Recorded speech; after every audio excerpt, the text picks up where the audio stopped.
The water was always cold, not the refreshing chill of a mountain stream, but a deep, bone-aching cold that seeped from the stone floor of our cottage and lived in the clay basin.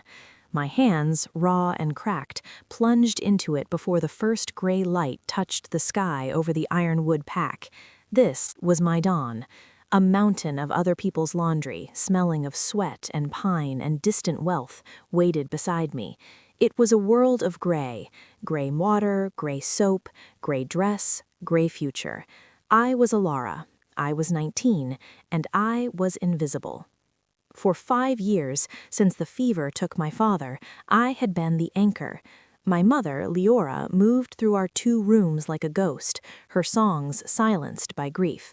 My brother Kale, 14, with eyes too old for his face, scavenged the woods for food.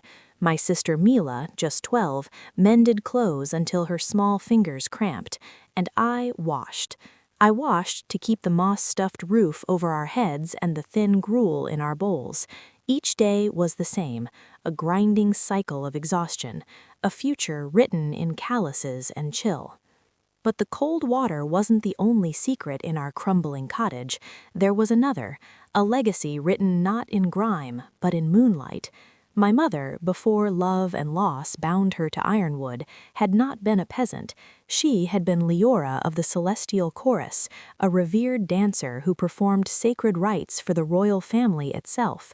Her grace was legend, and in the deep silence, long after Kale and Mila slept, she passed this legacy to me.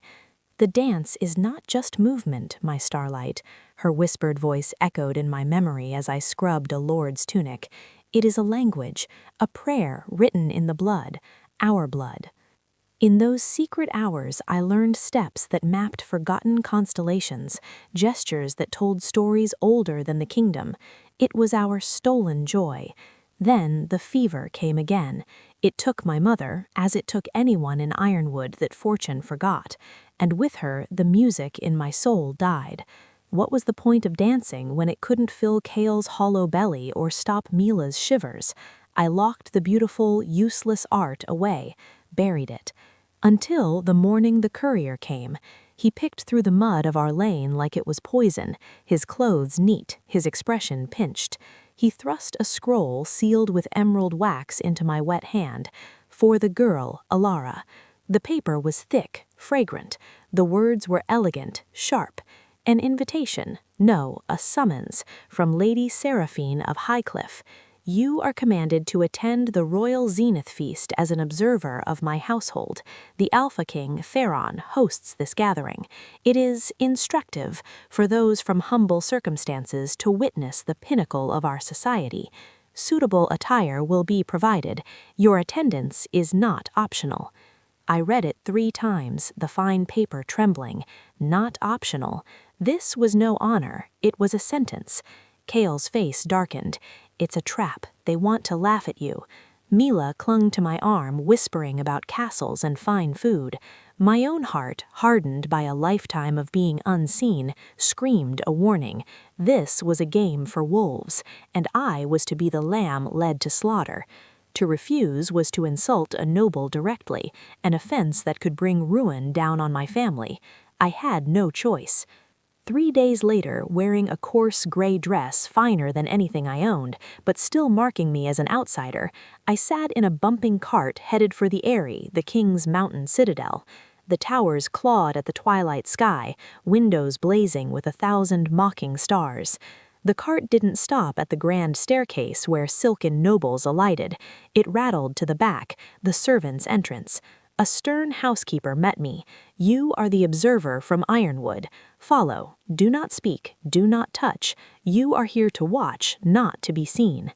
She led me through a labyrinth of stone, the sounds of laughter and music growing louder, a beautiful, terrifying roar.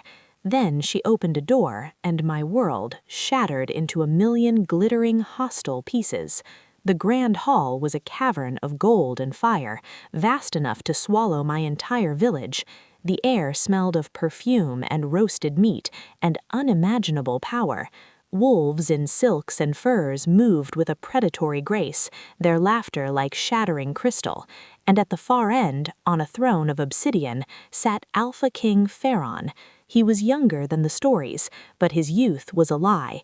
He radiated a calm, terrifying authority, dark hair, a stern jaw, and eyes the color of a winter storm scanning his domain. My breath hitched. I tried to vanish into the shadow of a pillar. A voice, sweet and cutting as a honed blade, sliced through the murmur. Ah, there she is. All heads turned. Lady Seraphine glided forward, a vision in sapphire silk and diamonds, her smile a razor. My lords and ladies, my guest, Alara of the Ironwood Pack, she is a laundress. She let the word hang, dirty and sharp. Titters rippled through the crowd. I thought it educational for her to witness true wolves. The weight of 100 scornful gazes pressed down on me. Seraphine took my arm, her grip deceptively gentle. Come, dear, don't be shy. What followed was a slow, exquisite torture. She paraded me like a curious bug. Lord Balthus, she washes tunics, can you imagine? Lady Corvina, have you ever seen a roasted peacock, child? Or is gruel the height of cuisine in Ironwood? Each question was a dart, each laugh a lash. I answered in monosyllables, my voice thin. Through it all, I felt the distant storm-gray gaze of the king. Did I see a flicker of boredom or something else? I was given a seat at the very end of a table, next to a snoring guardsman. The food was exquisite. It tasted like ash. The opulence was a slap in the face. How much here would feed Ironwood for a year? The anger began to simmer, hot and fierce beneath the shame. I thought the humiliation was over. I was wrong. As crystal glasses were refilled, Seraphine rose again, tapping for silence. My friends, we have observed the traditions, but what is a celebration without unique entertainment? Her glacial eyes found me, pinning me to my chair. Our humble observer has been so quiet. I propose she participate. I understand her mother had some connection to the arts, a folk dance, perhaps. It would be so charming. The court erupted in delighted, vicious applause. This was her final move. The peasant would dance a clumsy jig, the ultimate joke. Musicians struck up a tune, not a simple folk melody, but a complex, demanding court piece, a trap within a trap. If I refused, I insulted them all. If I tried and failed, I was a fool. Every eye was upon me. The king leaned forward, his expression unreadable. My legs were water. The gilded hall blurred. In the terror, I heard my mother's voice, clear as a bell. When words fail, my starlight, let your body speak your truth. I had no words. I had only a truth of loss, of secret beauty, of a pride that refused to break for their amusement. I stood. The crowd parted, a sea of silk and spite. I walked to the center of the floor. The music swelled, demanding a beginning. I closed my eyes, and I let my mother's legacy unlock. My first movement was not a step, it was a stance.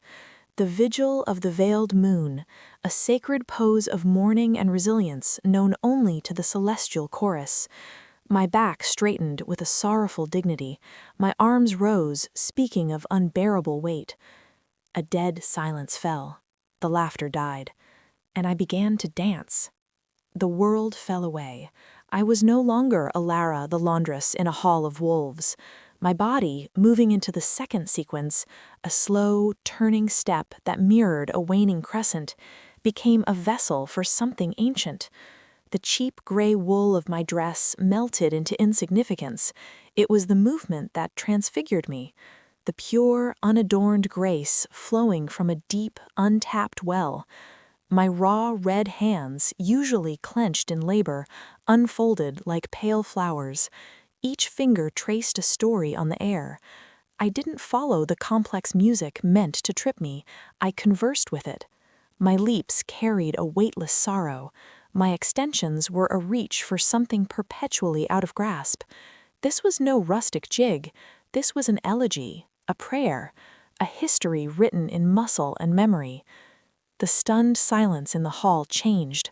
The condescending amusement evaporated, replaced by a bewildered, breathless awe. Spoons halted halfway to mouths. The sneering nobles watched now with parted lips. They were witnessing a mystery. How? How could a peasant move with the precision of a master?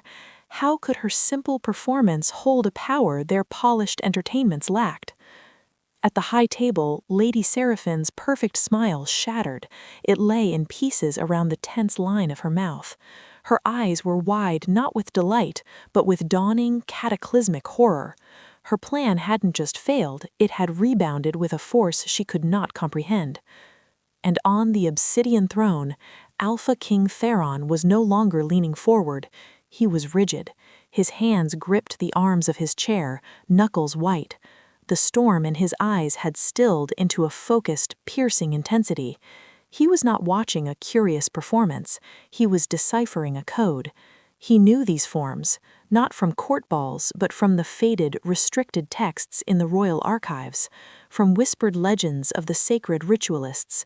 The vigil of the veiled moon was a rite performed only in times of profound royal loss, a dance for a queen. A low, instinctive growl vibrated in his chest, so soft only the wolf within him heard it. His blood, the ancient royal blood, began to sing. It was a pull, a resonance, a missing chord in the world's song suddenly struck. I felt it too. A strange heat bloomed in my core, a golden thread of connection pulsing in time with the music, with my heartbeat, and with the steady, powerful rhythm of the Alpha King's presence at the far end of the hall. It was terrifying, exhilarating, a tether I didn't understand, pulling me toward a destiny I couldn't fathom. But I couldn't stop. The dance had its own momentum, my mother's spirit guiding me through the final, heartbreaking sequence, the ascent of the silver thread, a movement of fragile, stubborn hope. I finished as I began, in the opening stance of mourning, head bowed, arms finally still. The last note hung in the air and faded. For 3 heartbeats, the silence was absolute. Then Alpha King Theron rose to his feet. The sound of his chair scraping marble was thunder in the quiet. Every head whipped toward the dais. When the king stood, the entire court stood with him, a wave of motion driven by shock and protocol. He did not speak immediately. His storm-gray eyes were locked on me as I stood trembling in the center, the reality of what I had just done crashing down. I had revealed everything, my secret, my mother's legacy. For what? Theron descended the steps. His footfalls echoed. The sea of nobility parted before him, a tide of silk and uncertainty receding. He walked until he stood before me, close enough that I could see the flecks of silver in his gaze, the faint scar along his jaw. He was immense, not just in stature, but in the aura of raw, restrained power that radiated from him. Yet his expression was not angry.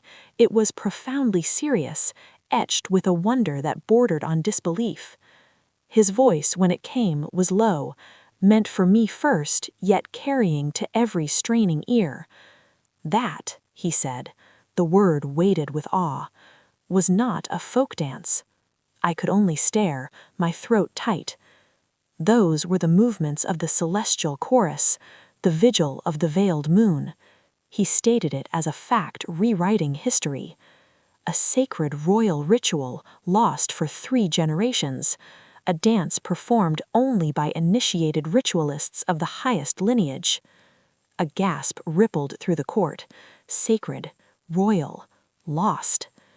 He took 1 step closer. The golden thread between us pulled taut, humming. You, he said, his voice dropping even lower, yet ringing with a power both alpha and primal. When you danced, the moon bond awakened. I felt it snap into place. The bond that chooses a king's mate. The bond that has been silent for a century. He didn't shout it. He didn't need to. The words fell into the silent hall with the impact of a falling star. You, Alara of Ironwood, daughter of Leora, are my fated Luna. Chaos. Instant, deafening chaos. The hall exploded. Shouts, exclamations, gasps of pure, utter disbelief. Laundress, moonbond, Luna. It was inconceivable. It upturned every law of society. Lady Seraphine made a sound like a wounded animal. No, it cannot be. This is a trick. She is a nothing, a peasant. She has bewitched you. Pharaon turned his head just slightly toward the sound. The look he gave her was one of cold, utter finality. You, he said, and the single word silenced her scream. You brought my destined mate before this court to mock her. Your words now only confirm the poverty of your spirit, not her worth. He turned back to me. I stood frozen, the world spinning. Mate, Luna, destiny. The words were too huge, too impossible. "This is too much," I whispered so only he could hear. "I'm no one. I have a brother and sister who are hungry right now. I have a home that is crumbling. I cannot be this." Farron's expression softened, just a fraction. In his eyes I saw not just alpha command, but a dawning protectiveness, an understanding of the storm he'd unleashed. "The no one you speak of just performed a miracle. The no one you speak of holds a legacy that is the key to our kingdom's oldest magic." He reached out, his hand hovering near mine, not touching, but the heat of the bond flared between us. "And the no one you speak of is now the most important person in this realm. Your family will want for nothing. Your home will be here." He paused, his gaze holding mine captive. "This is not a choice of convenience, Ilara. This is a calling of blood and moon. But the choice to accept it, that ultimately is still yours." He was giving me a choice in front of his entire shocked, hostile court. The act of offering it was more staggering than the declaration itself. But could I truly choose? Could I walk away from a bond that already felt like a root growing in my soul? Could I condemn Kale and Mila to continued starvation when salvation was offered? Was this destiny or another, far more beautiful trap? The golden thread pulsed, warm, insistent, terrifying, and the eyes of the court, of Lady Seraphine burning with hatred, watched, waiting for the laundress's answer. The choice hung in the air, fragile as a soap bubble in the roaring wind of the court's shock. My own heart was a frantic bird trapped in my ribs. Mate, Luna. The words were a foreign incantation, a spell that promised to dissolve the very ground beneath my feet. My eyes flickered past Theron's intense gaze, to the sea of faces behind him. I saw Lady Seraphine, her beautiful face now a mask of pure, venomous hatred. I saw lords and ladies whose eyes gleamed with new, cold strategies, how to exploit this impossible turn. I saw the assessing looks of older alphas, warriors who saw not a Luna, but a weakness in their king. This was not a sanctuary. It was a more dangerous wood than Ironwood, where the wolves wore silk and their teeth were hidden behind smiles. "My family," I whispered again, the words a lifeline to the only reality I understood. "Kale, Mila, they are alone in the dark right now. They do not know if I will return with coins or not at all." The image of Mila's hopeful face, of Kale's defensive scowl, was a physical ache. "Your words are kind, Your Majesty, but promises are air to those who have breathed only disappointment." Farron did not flinch from the stark truth in my words. He nodded slowly, a gesture of respect that sent another wave of murmurs through the hall. He was acknowledging my doubt, my fear. He was not commanding my obedience. "Then let us replace air with stone," he said, his voice resonating with absolute authority. He turned his head just slightly, addressing a broad-shouldered man with a captain's insignia who stood rigidly near the dais. Captain Rylan, take a full squad of the King's Guard, travel to Ironwood with the speed of the moon's chase, find the household of Alara. You will secure her brother Kale and her sister Mila. You will treat them with the honor due to the Luna's kin. Bring them to the Eyrie. No harm, no slight, no delay. Their comfort and safety are now your highest duty. Go." The captain slammed a fist to his chest. "By your command, your majesty." He turned on his heel and strode from the hall, his boots ringing on marble, the urgency in his stride silencing any protest before it could form. Farron looked back to me, his storm-gray eyes held mine captive. "Before sunset tomorrow, your siblings will be under this roof, fed, warmed, and safe. That is my vow, etched not in air, but in the action of my guard." His storm-gray eyes held mine. Is the stone solid enough to stand upon? I felt the first crack in the wall of my resistance. He hadn't just promised, he had acted with a speed and decisiveness that spoke of a will that moved mountains. The terrified part of me wondered if this was just another form of control, but the larger part, the part that wept with relief at the thought of Mila sleeping in a warm bed, clung to it. And if I say no, the question was barely audible, a treasonous breath. After they are safe, if this bond, if I am not what you need, if I bring you only scorn from your court, I gestured weakly at the stunned, hostile nobility. A ghost of a smile, fierce and proud, touched Theron's lips. Let them scorn. A king ruled by the scorn of lesser wolves is no king at all. The moon goddess does not make mistakes, Ilara. She chose a daughter of the celestial Porus, a woman who carries grace as her birthright and strength as her armor. He took a half step closer, the space between us crackling. "You asked what I need. I need a Luna who knows the cost of loyalty, not its price. I need one who understands the people, all the people, from the highest tower to the lowest cottage." He gestured weakly at the stunned, hostile nobility. "This court has forgotten the smell of earth, the weight of true hunger. You have not." He held my gaze. "The choice remains. When your siblings arrive, you may leave with them. You will have my protection and gold enough to secure your futures far from here. Or you may stay, learn what it means to be Luna, discover why the moon goddess paired a king with a laundress." He offered his arm, not his hand, a gesture of partnership, not possession. The generosity of the offer was its own kind of weapon. It disarmed my defiance. It spoke of a confidence so absolute he did not need to force me. He believed in the bond, in me, enough to let me walk away. Before I could form a thought, a sharp voice cut through the tension. Lord Corbin, an older noble with a fox-like face. "Your Majesty, wisdom, please. This is unprecedented. The moon bond is sacred, yes, but surely it must be verified by the High Priestess. The girl's lineage, her mother disappeared under mysterious circumstances. What if this is a ploy?"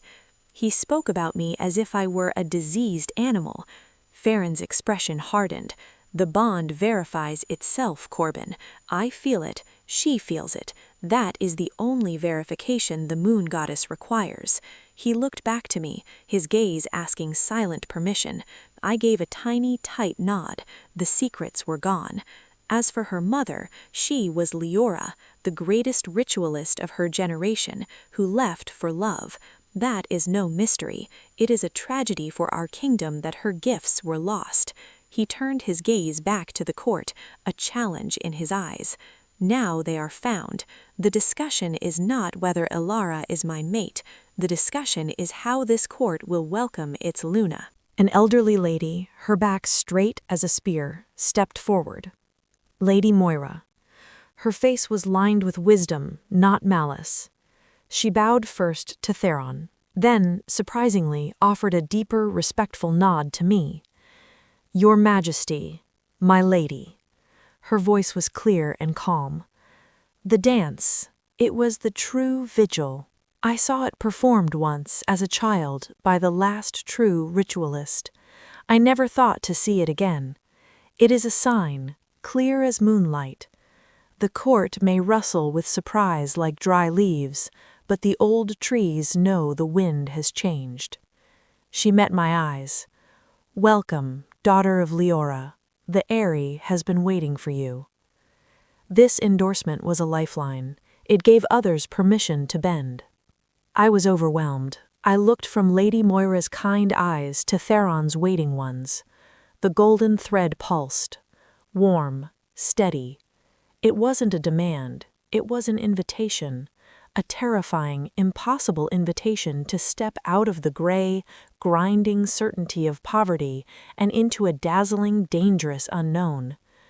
I thought of my mother's hands guiding me. I thought of Mila's laugh and Kale's stubborn courage. I thought of the cold water in the basin and the endless, back-breaking pile of laundry. I took a shuddering breath. My decision crystallized not from ambition, but from a fierce, protective love and a spark of defiant hope. I placed my raw, work-worn fingers lightly on the rich, dark velvet of Theron's sleeve. The contact sent a jolt through both of us. The bond sang in approval. I will stay, I said, my voice gaining strength. I will learn, for my family, and to see if a laundress can truly be a Luna. A true, full smile, brief but brilliant, transformed Theron's solemn face. It was like the sun breaking through a winter storm. I would expect nothing less. As he led me through the parted crowd toward the high table, the whispers began again, now laced with a new, fearful respect. The game was over. A new one had begun. And as I walked, head high, beside the Alpha King, I knew the most dangerous part was just starting. For in the shadows of the gilded hall, amidst the bowed heads, I had seen the glint of pure, unyielding hatred in Seraphine's eyes. The wolf who had planned my humiliation would not simply slink away. She had just lost everything. And a cornered wolf is the most deadly kind of all. The chamber they led me to was not a cell, but it felt like one. After the deafening spectacle of the hall, the sudden silence was a physical pressure. A fire crackled in a hearth large enough to roast a boar. Thick carpets swallowed sound. The bed was a vast expanse of embroidered silk. A window of real glass looked out over the moonlit, sprawling city and the dark band of the forest beyond. It was a prison of luxury. I stood in its center, utterly lost. A maid, a girl not much older than me, with timid eyes, curtsied.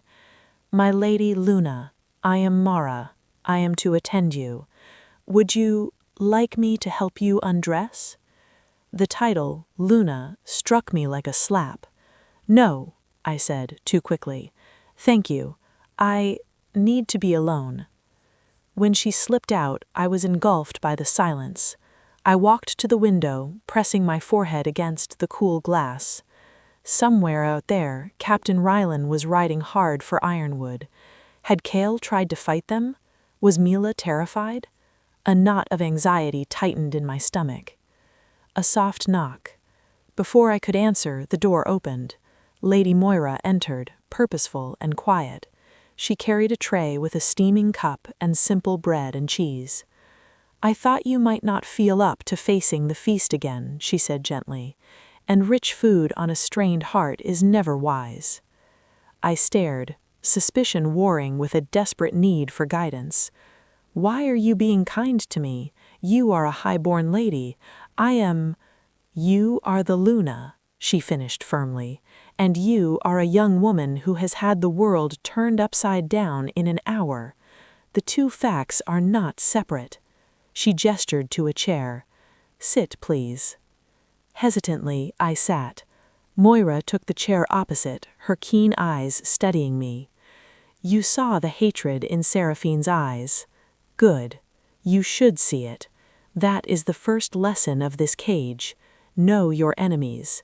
But do not mistake all who bow for friends either. Many out there are simply waiting to see which way the wind blows.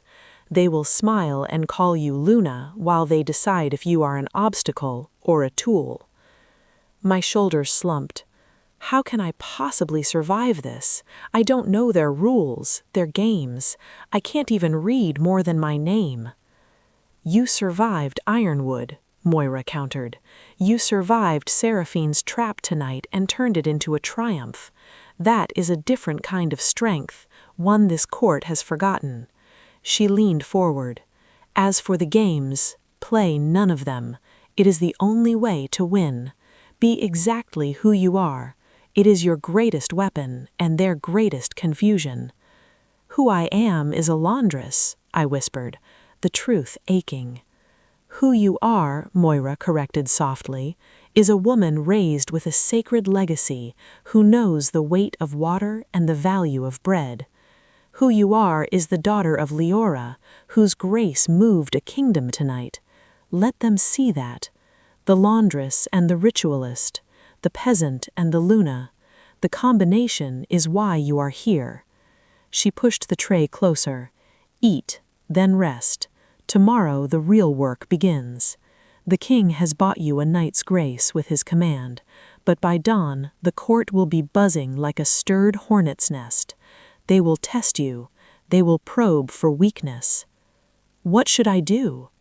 Listen, Moira said, rising. Listen more than you speak. Watch where their eyes go when they think you aren't looking. And when you must speak, speak the plain truth. It will offend them more than any lie, and they won't know how to fight it. At the door she paused. And, child, your mother would be so very proud, not of the title, but of the courage.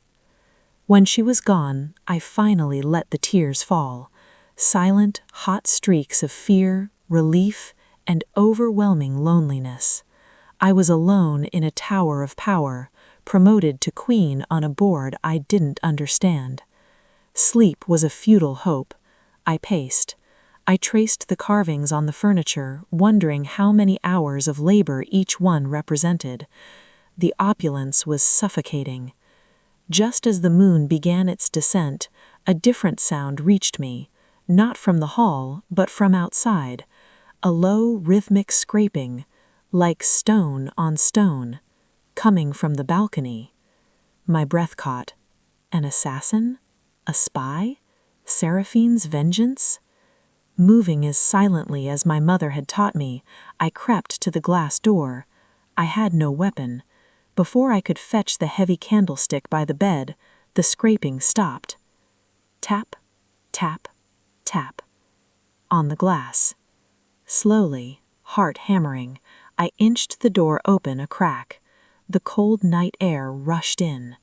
On the balcony, not a human figure, but a large, sleek raven perched on the balustrade. Its eyes were beads of polished jet in the moonlight.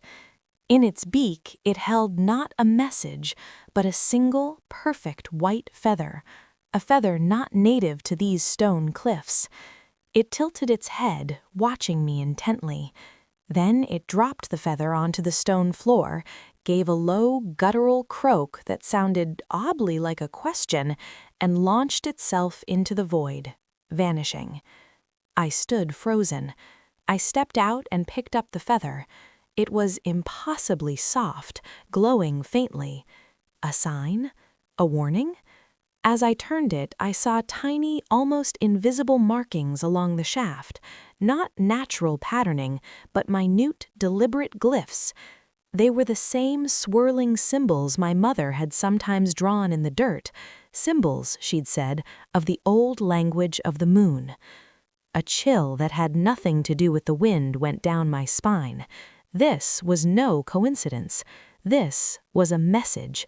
And if my mother's old language was being spoken here, in the heart of the king's citadel, then my arrival had awakened more than just the court's scorn. I clutched the feather to my chest and looked back into the luxurious, lonely room.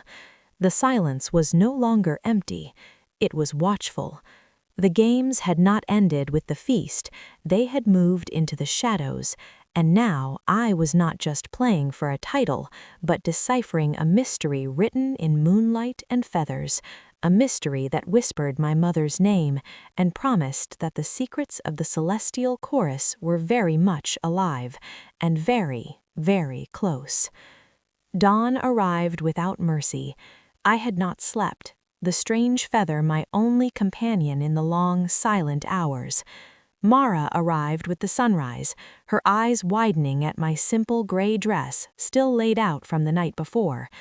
"My Lady Luna, your new gowns, the king's tailor—" "They can wait," I said, my voice quiet but firm. "Today I need to feel the ground under my own feet." A knock sounded, authoritative and brisk. Before Mara could answer, the door opened. It was not the king nor Lady Moira. A tall, severe woman with steel-gray hair in a merciless knot stood there, clad in the dark robes of a royal administrator. Her eyes, the color of flint, swept over me with dismissive efficiency. "I am Matron Helene, mistress of the royal household. His Majesty has instructed you are to be integrated into the routines of the Eyrie. You will begin with a tour of the domestic offices. Follow me." A test, the first of many. A tour of the kitchens, the storerooms, the laundries. A not-so-subtle way to remind me of my place, to see if the new Luna would balk, would reveal embarrassment, or a sense of superiority. I met her flinty gaze. "I would like that very much, matron, thank you." A flicker of surprise, quickly suppressed. She gave a curt nod and turned on her heel. The tour was a descent. We left the perfumed halls and descended narrow, spiraling stone stairs into the bustling, noisy underbelly of the citadel.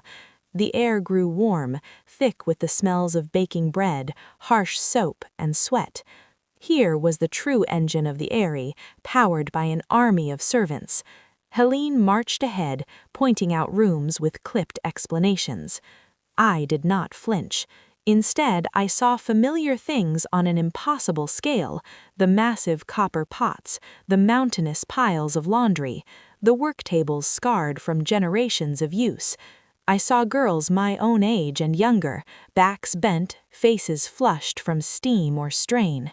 They stole glances at me, awe, curiosity, fear. They saw the gray dress, but they also saw the matron leading me. They knew I was the whispered-about laundress Luna.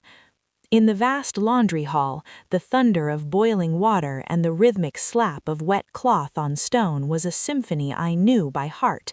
My hands instinctively curled, remembering the ache.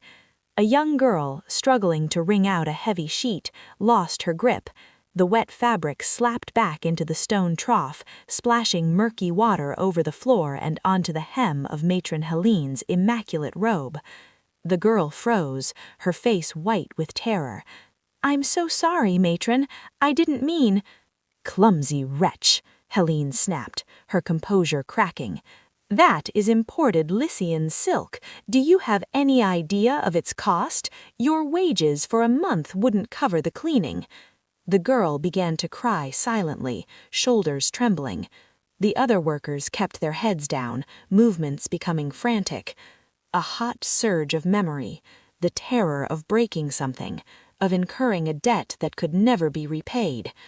Before Helene could pronounce punishment, I stepped forward. I didn't look at her. I knelt on the damp floor, ignoring the cold seep through my dress, and gathered the sodden end of the sheet. "The cost of the robe is not the point," I said, my voice clear enough to cut through the laundry's noise. I looked up at the terrified girl. "What is your name?" Tess, my lady," she stammered. "Tess," I repeated gently. I began to expertly twist the sheik, my strong, practiced hands forcing the water out in a way her weary ones could not. I finished wringing the section and laid it back. Then I stood, facing Helene. The matron's face was a mask of icy outrage. "My lady, this is highly unregular. Discipline must be maintained." "Discipline built on fear is brittle," I interrupted, the plain truth falling from my lips. It breaks under the slightest pressure, and then you have a mess and a frightened worker who cannot do her job well. I looked around the hall, meeting the eyes of the other servants who had stopped to watch, spellbound. I stood where you stand. I know the weight of the water, the burn of the lie. My hands looked like yours. I held up my own, still red and chapped. A title does not wash away memory. A profound silence filled the steamy room, broken only by the drip of water. The servants stared as if I were a spirit from their own ranks. Helene was speechless, her authority deflated, not by a command, but by a shared reality she could not comprehend. I turned back to her. "Thank you for the tour, matron. It was enlightening." I didn't wait for dismissal. I simply walked back toward the stairs, leaving the stunned silence behind. I had not gone 10 steps up the spiral staircase when a shadow detached itself from an alcove. Captain Ryland stood there, his face grim, his travel cloak dusted with mode dirt. My heart plummeted. "Captain, my siblings." "They are safe, my lady," he said quickly, seeing my panic. "They are in the West Wing, under guard, resting. The journey was eventful." Eventful. The word was a trapdoor opening beneath me. Ryland's jaw tightened. "We arrived just before dawn. The cottage was empty.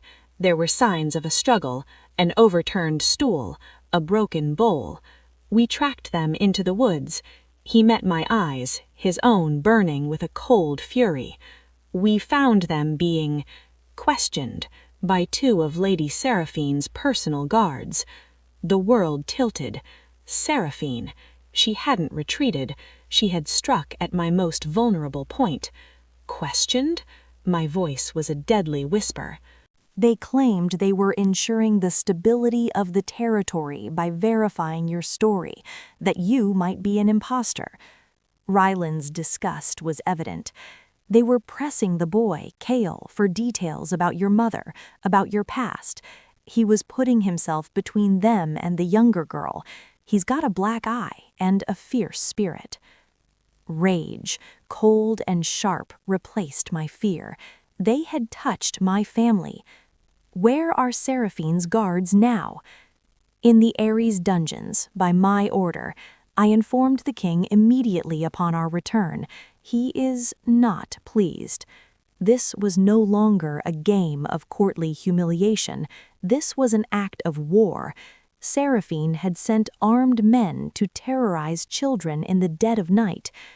Take me to my brother and sister, now. The West Wing was quieter. Ryland stopped before a heavy oak door guarded by 2 of his men. They're inside. The healer has seen them. The girl is shaken but unharmed. The boy, he is proud. I pushed the door open. The room was sunlit. Mila was curled on a bed, wrapped in a thick blanket, her face pale. When she saw me, a tiny, choked sob escaped her, and she scrambled up, running across the room to throw her arms around my waist. "Ilara, they said you were the queen. They said we had to come with them. And then those other men in the woods, they were so angry." I held her tightly, breathing in the familiar scent of woods and pine that clung to her. "Shh, little moon, you're safe. No one will touch you again, I promise." Over Mila's shoulder, I saw Cale. He stood by the window, his back to the room, shoulders rigid. One side of his face was swollen, a dark bruise blossoming around his eye. He didn't turn. "Cale." He flinched but didn't respond. I walked to him, placing a hand on his tense arm. He was 14, but in that moment he felt like a wounded wolf pup trying to appear fearsome. "Cale, look at me." Slowly he turned. The fury and humiliation in his single good eye was a mirror of my own. "They called you a liar," he ground out, his voice raw. "They said you were playing a trick on the king. They said we were trash from the woods trying to climb where we didn't belong." A muscle ticked in his jaw. I told them to shut their mouths. That's when he hit me. My heart cracked. You were brave. You protected Mila. I wasn't brave enough, he exploded, finally looking at me, eyes blazing. They had swords, Ilara. What was I supposed to do? Throw pine cones at them? And then these other soldiers show up, barking orders, dragging us onto horses, and now we're here in this giant cage, and they're calling you Luna and bowing, and I don't understand anything. His chest heaved. So, are you really the queen now, or is this just another bad dream? I cupped his bruised face, my thumb gently avoiding the injury. It's real, Kale. It's complicated and strange and more dangerous than I ever imagined. But yes, the king says I am his fated mate. It's called the moon bond. I searched his face, looking for the brother I knew beneath the new title. Do you want to be with him? The question was so direct, so pure, it cut through all the political fog. I don't know, I answered honestly. I feel a connection to him, like a pull. It's not something I chose, but he's been honorable. He sent the guards for you. He's giving me a choice. I glanced at Mila, who was watching us with wide eyes. And he's keeping you safe. That matters more than anything. Kale's shoulders slumped, the fight draining from him, leaving only exhaustion and confusion. So what do we do now? We can't go back, not after this. No, I agreed, my voice hardening. We can't. And the woman who sent those men, Lady Seraphine, she is still here. She is powerful, and she is an enemy. I looked from Kale to Mila. We have to be smarter than her. We have to be wolves, not scared rabbits. A spark of the old defiant Kale returned. What do we do first? You heal. You learn, both of you. I looked at Mila. They will offer you tutors, fine clothes. Take them. Learn to read, to write, to understand numbers. Not to become like them, but to have weapons they can't take away. I turned back to Kale. You have a fighter spirit. Channel it. Learn from the king's guards if they'll teach you, not just to brawl, to protect, to be a shield for Mila. I took a deep breath. And for me, I am surrounded by people who smile with poison on their tongues. I need eyes I can trust. The responsibility I was placing on him was immense, but I saw him straighten, a new purpose replacing the anger. He gave a sharp, determined nod. A quiet knock. Mara stood at the door, looking nervous. "My Lady Luna, His Majesty requests your presence in the sun chamber. He said it is urgent." I exchanged a look with Kale. The reprieve was over. I kissed Mila's forehead and squeezed Kale's good shoulder. "Stay here. Keep the door locked. Trust only Captain Ryland's men." As I followed Mara through the corridors, the feather in my pocket felt like a brand, the silent warning of the raven, the attack on my family. They were connected. I was not just an upstart peasant in the eyes of the court. I was a threat, and the message was clear. The shadows of the Eyrie were not just watching, they were hunting, and my first day as Luna had not yet reached noon. The sun chamber was a smaller, more intimate council room, its walls lined with maps and books. Sunlight streamed through tall windows, etching harsh lines on the faces within. Alpha King Pharaon stood by a great window, his profile gilded in light, but his posture was rigid. Lady Moira was there, her expression grave. Captain Ryland, still dust-streaked, and a grim-faced man in the robes of the king's magistrate, Orin. The air was thick with a tension that had nothing to do with the sun's warmth. Pharaon turned as I entered, his storm-gray eyes sweeping over me, taking in my simple dress, the resolute I was struggling to hold on to. He didn't smile. "Ilara, your siblings." "Safe. Angry, but safe," I reported, my voice thin. "Good. He gestured to the magistrate. Magistrate Oren has taken statements from your brother and from my guards. The 2 men in the woods carried Lady Seraphine's personal seals. They have confessed, under truth-binding, that they were acting on her direct orders to secure and interrogate your family, to find evidence of deceit before your influence could solidify. A hot, vindictive relief warred with a colder dread. Proof! We have proof! And her punishment? The words came out harder than I intended. Oren cleared his throat. That is the complication, my lady. By law, as a high noble, Lady Seraphine cannot be charged on the testimony of servants or peasants alone. Her own guards' confessions implicate her, but she claims they acted on their own, misinterpreting her concern for the realm. She has demanded a hearing before the High Council of Alphas, where she may defend her honor. A hearing? I repeated flatly. The cold dread won. So she terrorizes children, and we must hold a debate? It is the law, Oren said, though he looked unhappy. It is a shield for the powerful, Lady Moira muttered. Theron's gaze was fixed on me, intense. She is using the system that protects her caste to escape consequence, but she has made one fatal miscalculation. He walked to the table and picked up a small, folded piece of parchment. She did not know about this. He handed it to me. The paper was the same expensive emerald stock as my invitation. The writing was elegant, hurried.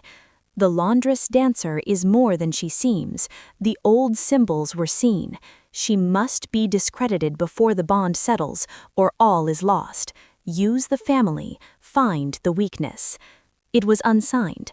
A note found hidden in the quarters of one of her captured guards. It speaks of old symbols, Theron explained, his voice dangerously low. My hand went instinctively to my pocket, where the raven's feather lay hidden. My blood ran cold. The old symbols were seen. My dance, the glyphs on the feather, someone here, someone close, recognized them, not just as a lost dance, but as a threat. Seraphine wasn't just acting out of spite, she was acting on information, on fear. The hearing before the council is in 3 days, Theron said. She will try to paint you as an opportunist, your family as liars, your bond as a fraud. She will use every rule, every tradition against you. He stepped closer, his intensity focused solely on me. You have a choice. You can remain silent. Let me fight this political battle for you. He paused. Or you can face her yourself, address the council, not as a victim, but as the Luna, not with their rules, but with your truth. He searched my face. It is a risk. They will try to tear you apart. I looked from the damning note in my hand to the faces around me. Moira's supportive worry, Ryland's grim loyalty, Theron's challenging expectation. I thought of Cale's bruised face, of Tess the laundry girl's terror, of the mountain of unwashed linens that was my old life. Seraphine thought my weakness was my poverty, my ignorance, but my poverty had forged a strength no noble could understand. My truth was a weapon they had no defense against.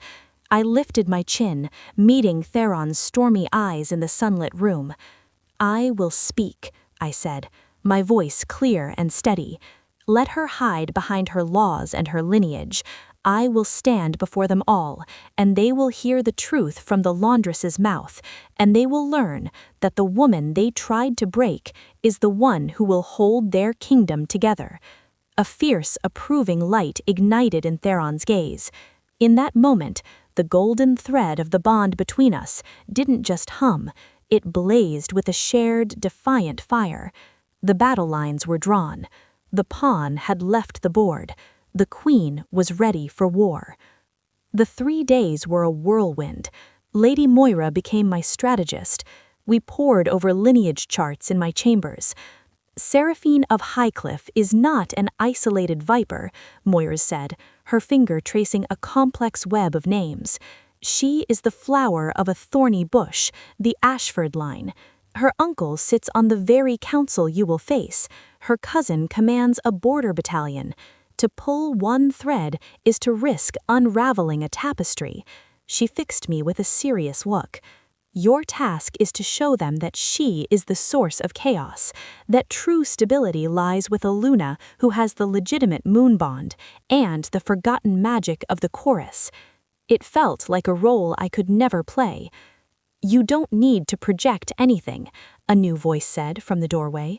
Theron stood there, having entered unheard. He dismissed the others with a glance. The bond is not a cloak you put on, it is a current in your blood. You felt it when you danced.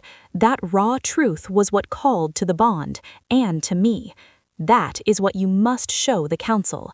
Not a rehearsed Luna, but a Lara of Ironwood, who loves her family and has the courage of a wolf. His faith was a steadying force, and if they don't believe you, if they side with her, then they side against their king and against the will of the moon. Later, Mara brought a plain package. Inside was an old, leather-bound book, a history of the celestial chorus. I flipped through pages, detailing rituals, lineages, and there, a beautifully drawn illustration of the vigil of the veiled moon.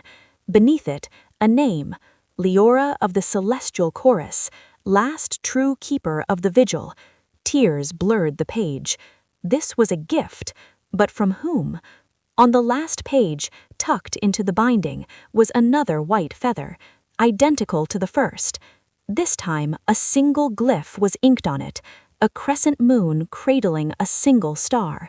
My mother's personal sigil. Someone in the Eyrie was not just sending messages, they were sending me a legacy. The night before the hearing, rest was impossible. I stood on my balcony, the book and the 2 feathers in my hands. The moon was a sharp sliver. The bond was a steady, warm pulse. A faint caw from above. The raven was back, perched on a higher gable. It watched me, then tilted its head towards the distant forest, as if pointing. A realization, cold and clear, dawned on me. This wasn't just about Seraphine's envy. The attack on my family, the fear of the old symbols, the secret gifts, all of it pointed to something deeper. My mother hadn't just left the celestial chorus. Something or someone had made her hide. And now that I had unwittingly revealed the lost rituals, that same thing had been awakened. I was not just preparing for a hearing, I was preparing to step into a hidden war. A war over forgotten magic, my mother's legacy, and the true soul of the kingdom.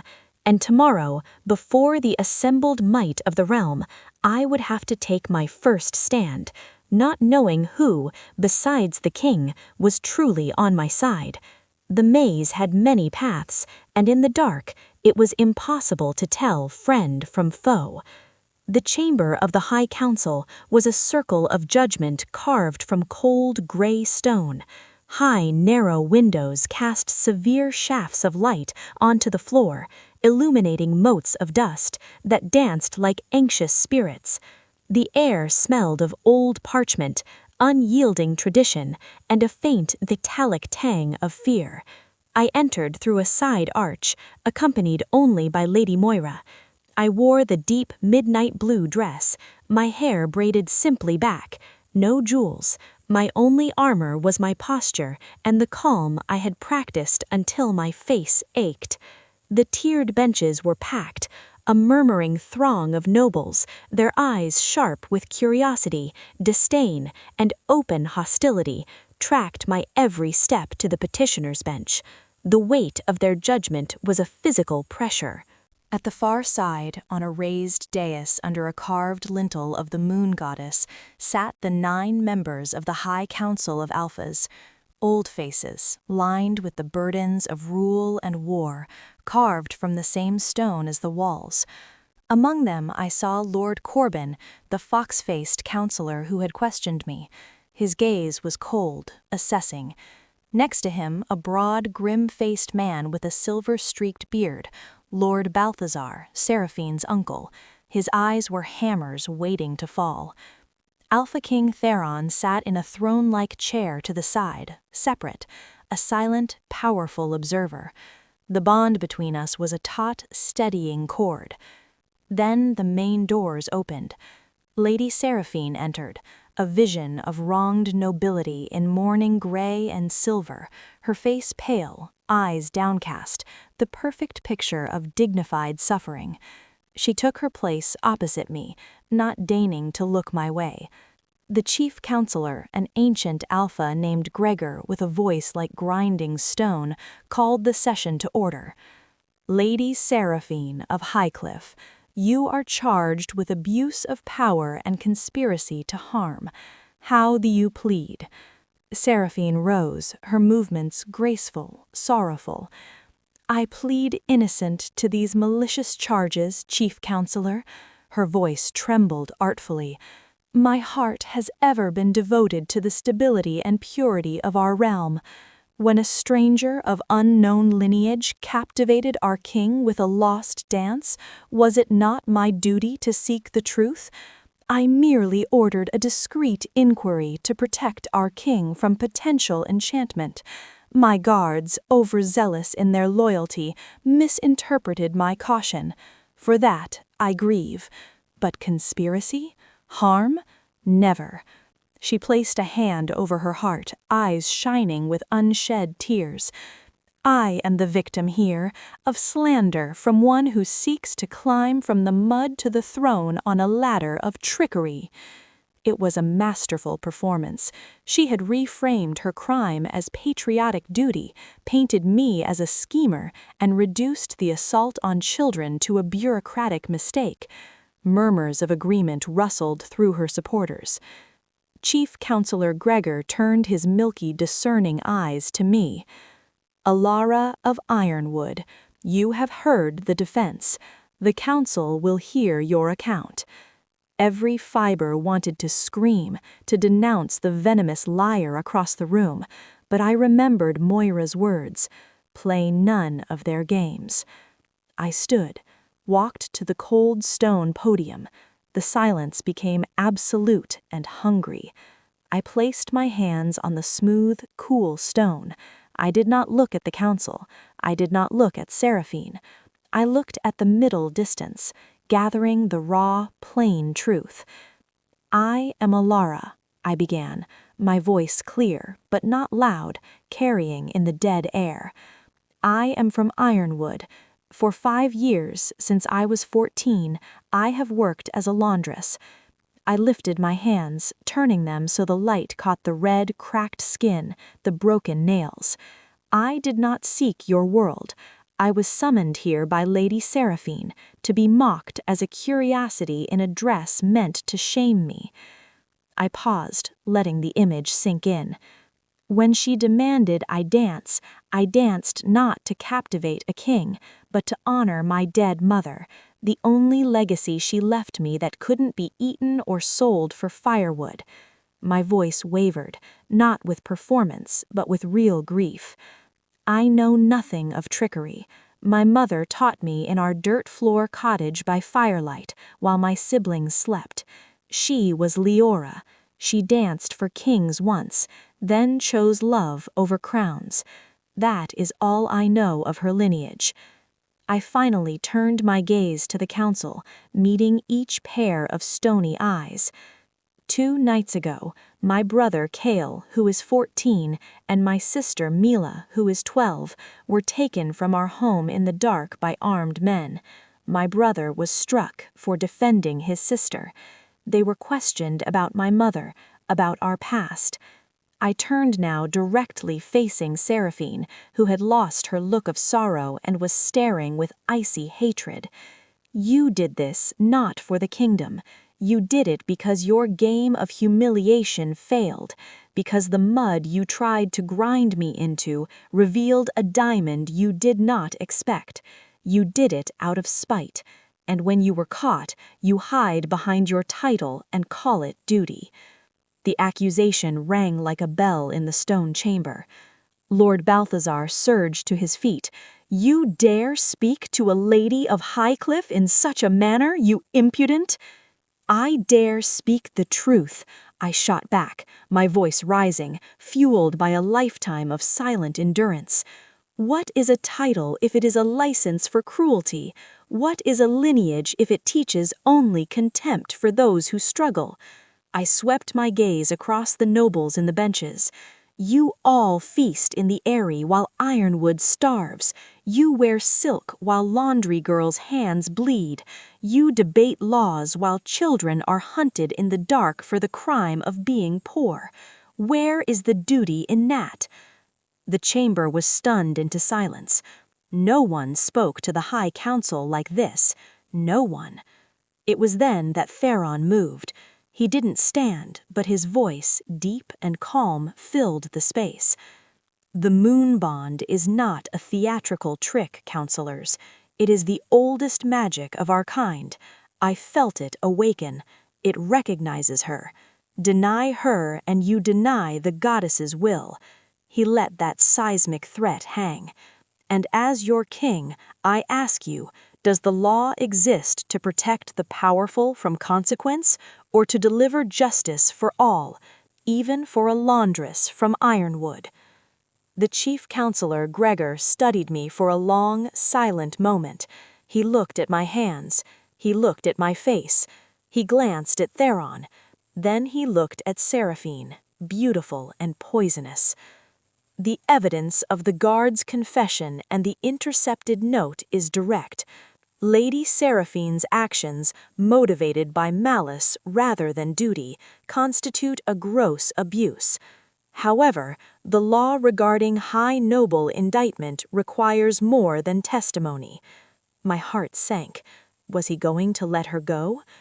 Therefore, his old eyes sharpened, we invoke the ordeal of the witnessing moon, an ancient, truth-binding ritual performed under the full moon tonight. Both accuser and accused will submit to its light. The moon's magic will reveal their truth in their hearts, for all to see. The council will render final judgment at dawn. A gasp swept the room. The ordeal, ancient, rare, dangerous. It laid one's inner truth bare. For a liar, it could be torture. Seraphine's face went from pale to ashen. Her composure cracked, revealing a flash of pure, unadulterated terror. I felt a chill, but also a surge of grim resolve. I had nothing to hide but my pain and my love. Seraphine's heart was a nest of vipers. I met her terrified gaze across the cold stone floor. The silent message was clear. You wanted truth, my lady. Tonight you will drown in it. The hours between the council's decree and moonrise were a suspended, breathless agony. I was sequestered in a small antechamber with only Lady Moira. No food was brought. Participants in the ordeal approached the moon with empty hands and hearts laid bare. The ordeal is not of pain, but of exposure, Moira explained, her voice low and serious. The magic of the full moon, channeled by the High Priestess, will pull the essence of your intent to the surface. For you, it will feel like a magnifying glass held over your soul. Your love, your fear, your anger, it will all be visible as a radiant aura. She paused, her lips thinning. For Seraphine, for one who harbors malice, deceit, and selfish ambition, it can be searing. The moon's light burns away shadows. She is terrified because she knows what lives in her shadows. I paced the small room, the bond with Theron a steady, warm thrum in my chest, a lifeline. As twilight deepened into violet dusk, we were led out to the sacred grove within the airie's walls.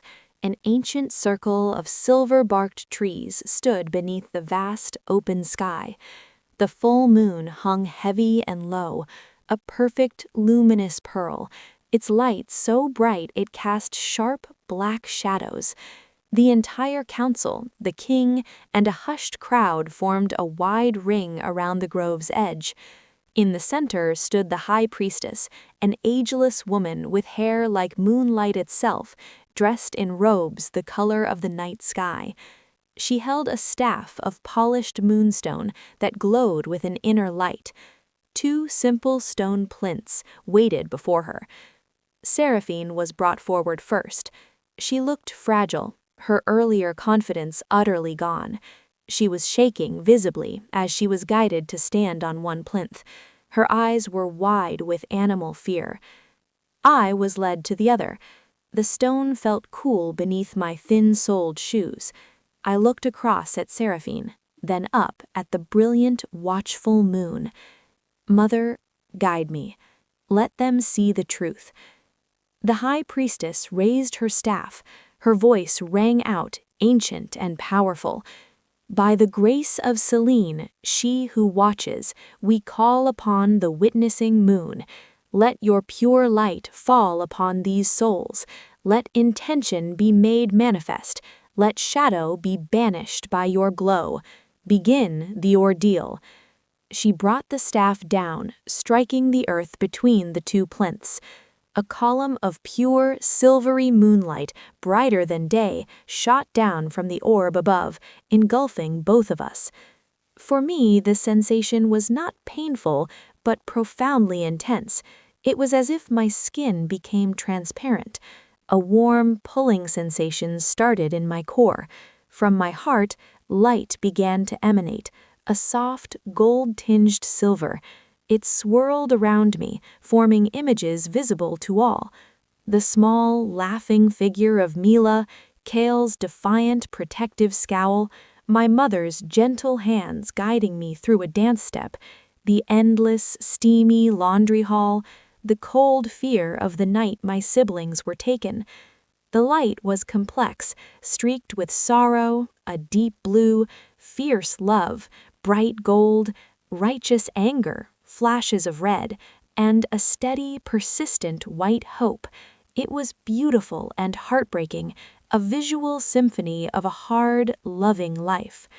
The crowd murmured in awe. Then all eyes turned to Seraphine.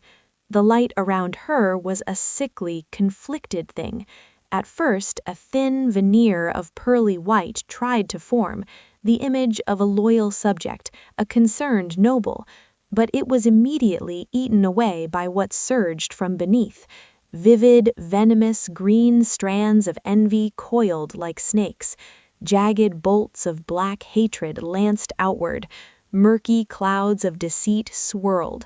And at the center, a pulsing, bruised purple core of naked ambition, desperate and greedy. The images within her light were fleeting but clear. Me dancing met not with curiosity but a sneer, a vision of herself on a throne beside thereon, which then shattered. The calculated planning of the invitation, the cold order given to her guards in a shadowy corridor. But then, something else flickered within Seraphine's chaotic aura, a thread of fear that was not about getting caught, an image, hazy and fast, of a symbol, a closed eye within a crescent moon, and a whispering voice, not her own, saying, "The Keeper's line must end." The thread of fear spiked. Seraphine let out a choked gasp, as if the memory itself was a brand. The contrast was absolute, devastating.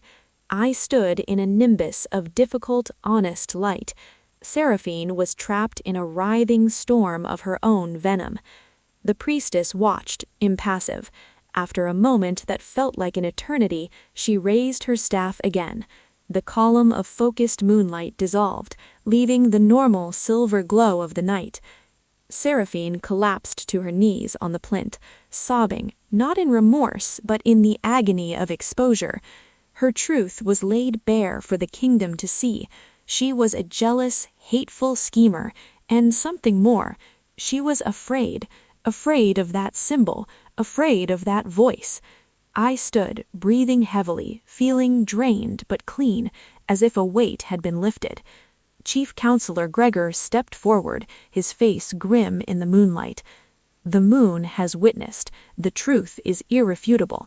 Lady Seraphine of Highcliffe, you are found guilty of abuse of power, conspiracy to harm, and bearing false witness. Your titles and lands are forfeit to the crown. You are stripped of your rank and will be held under guard until a place of exile can be determined." The sentence was met with a stunned silence, then a low rumble of acceptance. There was no defense against the moon's judgment. But as guards moved to take the weeping, broken woman away, Lord Balthazar, Seraphine's uncle, stepped forward. His face was a mask of fury, not just at the verdict, but at the deeper secret that had been exposed. "This is not over," he thundered, his voice shaking with rage. "You think you've won, girl. You've only stepped into a larger fire. That symbol, that fear, you have no idea what you've awakened. The closed eye does not forgive, and it does not forget." He was quickly restrained, but his words hung in the moonlit air, a chilling prophecy. The crowd began to disperse, buzzing. Theron was at my side in an instant, his hand under my elbow, steadying me. "You were magnificent," he murmured, his voice thick with emotion. "The entire realm saw your heart tonight. It is breathtaking." But I barely heard him. My mind was fixed on Balthazar's outburst. The closed eye. The keeper's line must end. I looked up at Theron, the relief of victory already cooling into a new, deeper dread. "It's not over," I whispered, echoing Balthazar's words. Seraphine was just a weapon. Someone else aimed her. Someone who was afraid of my mother's line, of me. The closed eye. Who are they? Theron's expression darkened, the storm returning to his gaze. He had seen the symbol too. A ghost story from my grandfather's time, a cult that believed the old magics of the celestial chorus were heretical, that sought to purge them from the kingdom. They were thought eradicated. "They're not eradicated," I said, the pieces clicking into a terrifying whole. Seraphine, with her ambition and hatred for anything that upset the social order, had been a perfect, unwitting pawn for them. They had fed her suspicions, maybe even discovered evidence of my mother's past, hoping she would destroy me publicly. When that failed, and I was revealed as the Luna, it forced their hand into the open. Balthazar's slip proved they had infiltrated the highest ranks. I was a living symbol of everything they hated, the revived old magic, a powerful female lineage, a direct challenge. The war wasn't against a jealous noble. It was against a shadow that wanted to erase the moon's magic from the world, and I was their primary target. The victory felt hollow, coated in the frost of this new fear. The Eyrie, which had begun to feel like a gilded cage, now felt like a beautiful tomb. Every smile in the corridor could be a mask, every gift a poisoned trick. The wardstone under my floorboard was my only comfort, its faint, steady hum a reminder that not all magic in this place was against me. One evening, suffocated by the stone walls and heavy silences, I slipped out to my balcony. The moon was a waning crescent now, a pale scratch in the sky. I held the 2 white feathers, my only tangible connection to my mysterious ally. A soft caw sounded above. The raven was back, perched on the same gable. This time, it didn't drop a feather. It stared at me intently, then dipped its beak toward the forest beyond the walls. It repeated the gesture 3 times, urgent. What is out there? The raven let out a low, gurgling cry, then took flight, not into the open sky, but down, weaving between the lower towers and battlements, heading toward a secluded, overgrown part of the inner gardens. It was a clear invitation, or a trap. My heart hammered. I thought of telling Theron, of bringing guards, but the raven, the feathers, the book, they felt like a thread meant for me alone, a thread from my mother's world. If the closed eye was watching, involving the guard might scare my contact away forever, or worse, get them killed. Making a decision that was either brave or foolish, I wrapped a dark cloak around my simple dress and slipped out. I moved like my mother had taught me in the dance, light, silent, a shadow among shadows. The moon provided just enough light. I reached the neglected part of the garden, a place of wild hedges, crumbling statues, and a forgotten dry fountain. The air was cold and still. The raven sat on the head of a stone wolf, its eyes gleaming. From behind the broad trunk of an ancient yew tree, a figure emerged. Not a menacing assassin, but an old woman, bent and leaning on a gnarled walking stick. Her face was a web of wrinkles, her eyes milky with cataracts, but she moved with a strange certainty. She wore the rough homespun of a servant. Around her neck, barely visible, hung a pendant, a crescent moon cradling a single star. My mother's sigil. My breath caught. "Daughter of Leora," the old woman whispered, her voice like the rustle of dry leaves. "I am called Wren. I was your mother's handmaiden long ago in the celestial chorus." "You sent the feathers? The book?" Wren nodded slowly. "I have watched and waited from the kitchens where I scrub pots. I saw the dance.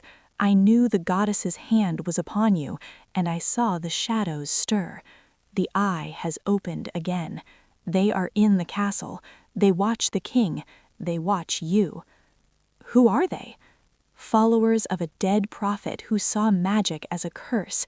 They believe the Keeper's line is a key that must be broken, lest the old chaos return. They have spent decades forgetting, erasing. Your existence is their failure." Wren's blind-seeming eyes seemed to look right through me. "They will try again, not with clumsy nobles like the Ashford girl, with subtlety, poison in your cup, a tragic accident.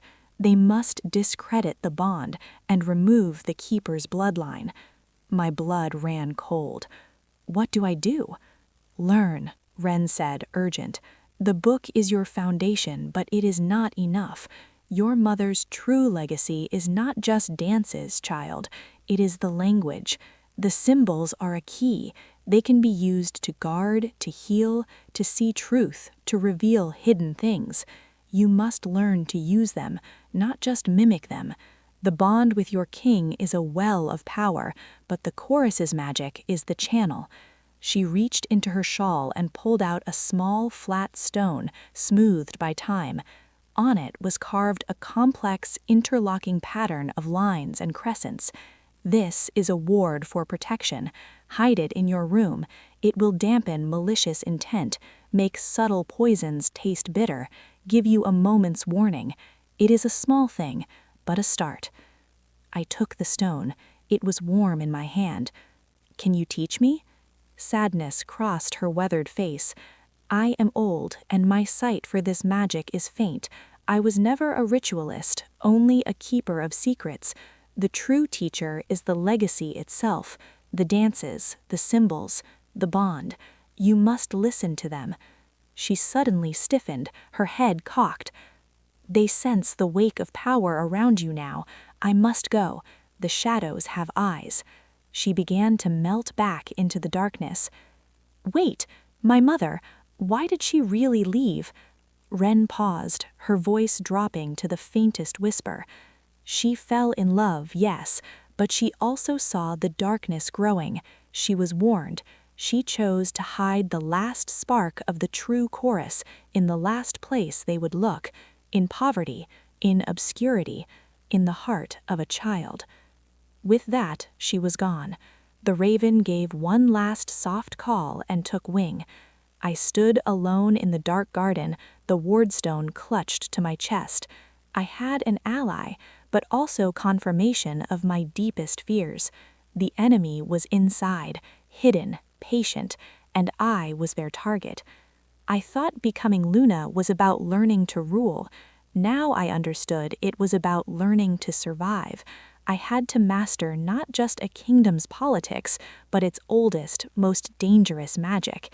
And I had to do it while smiling at courtiers who might at any moment be holding a knife behind their backs.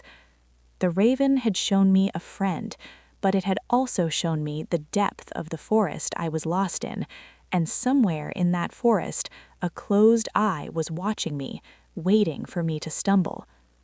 The new wardstone joined the first under the loose floorboard. Together they hummed a quiet, protective duet, a silent sentinel in my heart.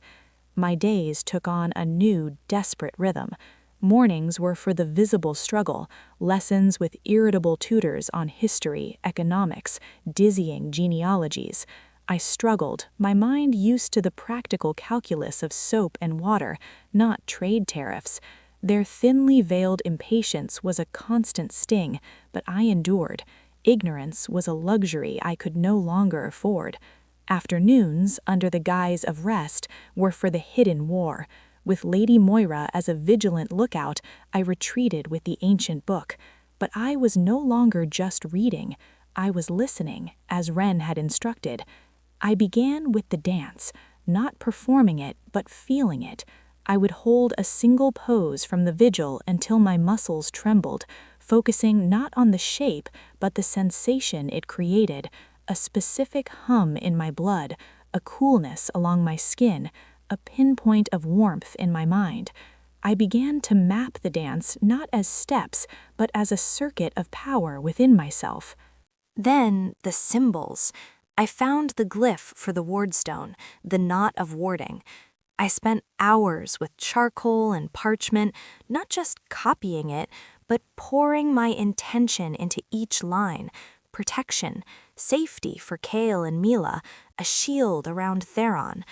At first, just messy drawings, but one afternoon, as I focused with all my might, tracing the final curve, the charcoal line on the parchment shimmered for a fraction of a second. A faint scent of ozone filled the air. I jerked back, heart racing. It was real. The magic was real, and it was answering me. My connection to Theron became my laboratory. The bond was a constant, warm presence, but I began to experiment. During council meetings, where I sat silently by his side, I would try to send a pulse of calm down the bond when I saw his jaw tighten in frustration. Once, I felt a distinct, surprised warmth echo back, and his shoulders relaxed almost imperceptibly. We never spoke of it, but sometimes he would glance at me, a question in his storm-gray eyes, and I would offer a small, secret smile. One evening, he found me on my balcony, staring at my own hands. "You are changing," he said, leaning against the doorway. His voice held no accusation, only curiosity. "I am learning what I am," I replied, not looking at him. "It is frightening." He came to stand beside me. "These hands have washed the clothes of a kingdom," he said softly. "Now they hold its fate. There is a poetry to that which the court's silken gloves will never understand." He hesitated. The magic of the chorus, it was said to be tied to the land's health, that the rituals kept the seasons turning true, the rivers clean. When the chorus faded, so did something of our vitality. We've grown harder, colder.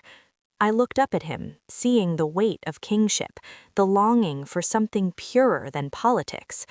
"My mother's book speaks of harmony, not control. The dance is a conversation with the world, not a command." "Then converse," he urged, his eyes intense. "The kingdom needs it. I need it." He didn't touch me, but the bond between us swelled, a tide of shared purpose. "I can protect you from blades and poisons, Alara, but I cannot protect you from your own power, nor would I want to. Unleash it. Let them see that the Luna they feared is the goddess-sent healer they've been waiting for." His faith was a catalyst. The next day, an opportunity arose not in the grand hall, but in the castle infirmary. A young stable boy, a favorite for his cheerful spirit, had been crushed by a spooked horse. The healers had set his broken leg, but a deep, raging fever had taken hold. The head healer told Captain Ryland the boy was slipping away. I heard of it from a weeping maid. Without thinking, without planning, I went. The smell of sickness and despair was thick. The boy lay pale, his breathing shallow. The head healer bowed. "My lady Luna, this is no place." "Please," I said, my voice quiet but firm. "Let me sit with him." I didn't know what I was doing. I pulled a stool to his side. I remembered a sequence from the book called The Rivulet of Cleansing, a series of gentle hand movements meant to promote healing. It wasn't a dance, but a seated ritual. Ignoring the skeptical looks, I closed my eyes. I reached for the bond with Theron, feeling his steady, strong presence in the distant council chamber. I used it as an anchor. Then I began the movements. My hands flowed slowly over the boy's fevered body, not touching him, tracing patterns in the air. I poured every ounce of my intention into the symbols of cleansing and flow. I thought of cool, clear water. I visualized the fever as a dark smoke, drawn out. At first, nothing. Then a warmth spread from my core down my arms, tingling in my fingertips. The air around my hands grew subtly cooler. The boy's restless twitching stilled. His ragged breaths began to even out. I opened my eyes. The head healer was staring, his mouth agape. The boy's skin, which had been flushed and dry, now glistened with a healthy sweat. His eyelids fluttered open, clear and aware, if weak. "The fever," the healer whispered in awe. "By the moon, it broke."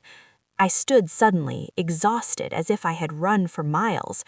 "Just let him rest," I managed, and left on unsteady legs. Words spread, not as a political victory, but as a miracle. The laundress Luna had healed where master healers failed. The story was told in kitchens and stables long before it reached the noble quarters. It was a different kind of power, a power that served. That night, drained but strangely fulfilled, I heard the soft tap-tap on my balcony door. The raven. But this time it did not bring a feather or a warning. It dropped a small dried sprig of a silver-leafed herb, moon's mercy, a rare plant used in cleansing rituals.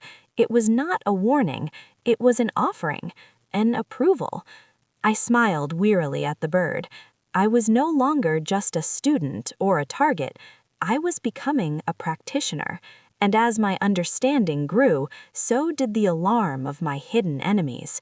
I had given them a new reason to fear me. I wasn't just a symbol of the old magic, I was beginning to wield it. And in a kingdom starved for true magic, that made me more dangerous and more beloved than they could have ever imagined. The Shadow War had just escalated, from elimination to a race for the soul of the realm itself. The healing of the stable boy did more than spark whispers. It ignited a slow, smoldering fire of hope among the common folk of the Eyrie and shifted the sands of power in the court. I was no longer just the king's strange, moon-touched mate. I was a healer, a useful one. For the first time, nobles with genuine ailments or sickly children began to look at me not with scorn, but with a calculating, desperate hunger. Petitions for my blessings appeared mixed with court documents. Lady Moira handled them with a tactical's care. "We must be selective," she advised. "Too many and you appear a common miracle worker. Too few and you seem aloof. We choose cases that are visible, hopeless to conventional healers, and politically safe." It was another maze. My focus was divided, my burgeoning, fragile magic on one side, the gnawing fear of the closed eye on the other. The wardstones were a comfort, but Wren's warning about poison was a constant specter at every shared meal. The next test came not from a sickbed, but from a teacup. It was during a small, informal gathering in the sun-drenched conservatory, a salon hosted by Lady Moira to gently introduce me to the more intellectual nobles. The conversation was stilted, revolving around poetry and music I had no context for.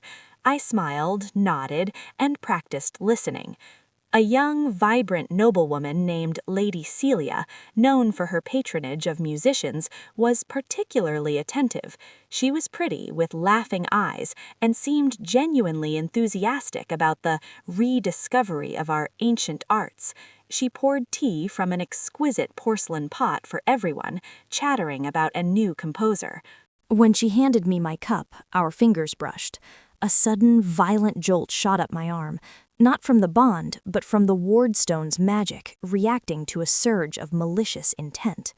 The tea in the delicate cup seemed to swirl for a second, not with steam, but with a faint, oily rainbow sheen a normal eye would never see. My blood froze. The warmth of the cup felt like a serpent's coil.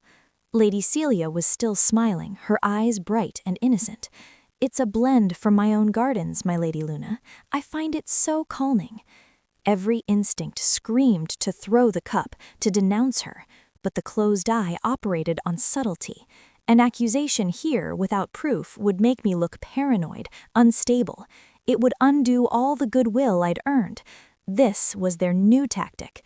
Not a dramatic attack, but a quiet, deniable elimination. Thinking faster than I ever had, I brought the cup to my lips as if to sip, but let not a drop pass. I pretended to savor the aroma. "It smells delightful," I said, my voice miraculously steady. "Such a delicate fragrance." I lowered the cup, holding it casually in my lap. "You must tell me about the gardens. I grew up among pines and hard soil. The concept of a pleasure garden is still so novel to me." I launched into a question about rose varieties, forcing Celia to engage. As she answered, I subtly tilted my wrist. The steaming tea poured silently onto the thick Persian rug beneath my chair, a dark stain hidden by the elaborate pattern and the table's shadow. A few minutes later, I set the empty cup on the saucer with a soft click. "Delicious," I lied, a serene smile on my face. "Thank you, Lady Celia." The rest of the salon passed in a blur of heightened awareness. Celia's smile never slipped, but there was a new watchfulness in her eyes, a hint of confusion when I didn't show any immediate distress. When the gathering ended, I moved quickly. In my chambers, I didn't call for guards or the king. I retrieved a wardstone. Then I took the stained section of the rug I had secretly cut away with a small knife, a desperate, risky act. I placed the stone on the stained fabric, closed my eyes, and reached for the magic. This time, I didn't think of protection, but of revelation. I focused on the symbol for unveiling and pushed my will through the bond, drawing on Theron's strength. A faint silver light emanated from the stone, soaking into the tea stain. Slowly, the wet patch darkened, then separated into distinct, ugly colors, a vivid chemical yellow and a sinister bruised purple. The smell that rose was not of tea, but of bitter almonds and something metallic, nightshade and silverbane. A few sips would have brought paralysis of the heart within hours, looking like a sudden tragedy. Proof. I had proof.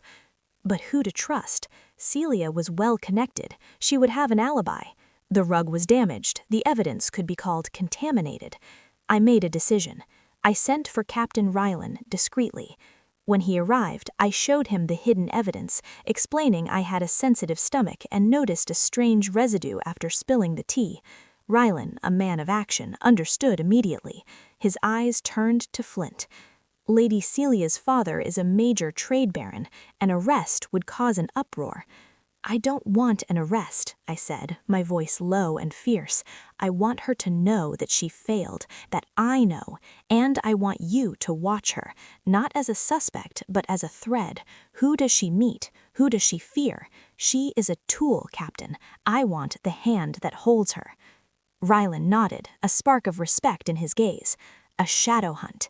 It is more dangerous, but it may yield a larger prey." The next morning, I requested a private walk with Lady Celia in the herb garden. We strolled among rosemary and lavender. I was calm, my hands clasped. "Your tea was quite memorable yesterday, Lady Celia," I began, my voice conversational. Celia's smile was a touch brittle. "I'm so glad you enjoyed it, my lady." "Oh, I found it enlightening," I continued, stopping to pinch a leaf of sage. I turned and looked directly into her eyes. My own gaze was no longer that of a hesitant laundress, but of a Luna who had stared down the moon's judgment and held death in a porcelain cup. I do hope your future blends are less complexited for your sake. I left her standing frozen among the herbs, a puppet who had just felt her strings snap. The message was delivered. The hunter had been spotted by her prey. That evening, Rylan reported. She fled to her chambers, my lady. An hour ago, she sent a sealed message by a trusted servant. The servant was intercepted. The note was blank. A blank note, a sign of panic or a prearranged signal. It means she is reporting failure to someone, I whispered. The hunt for the hand had begun. I had survived an attack more insidious than Seraphine's brute force.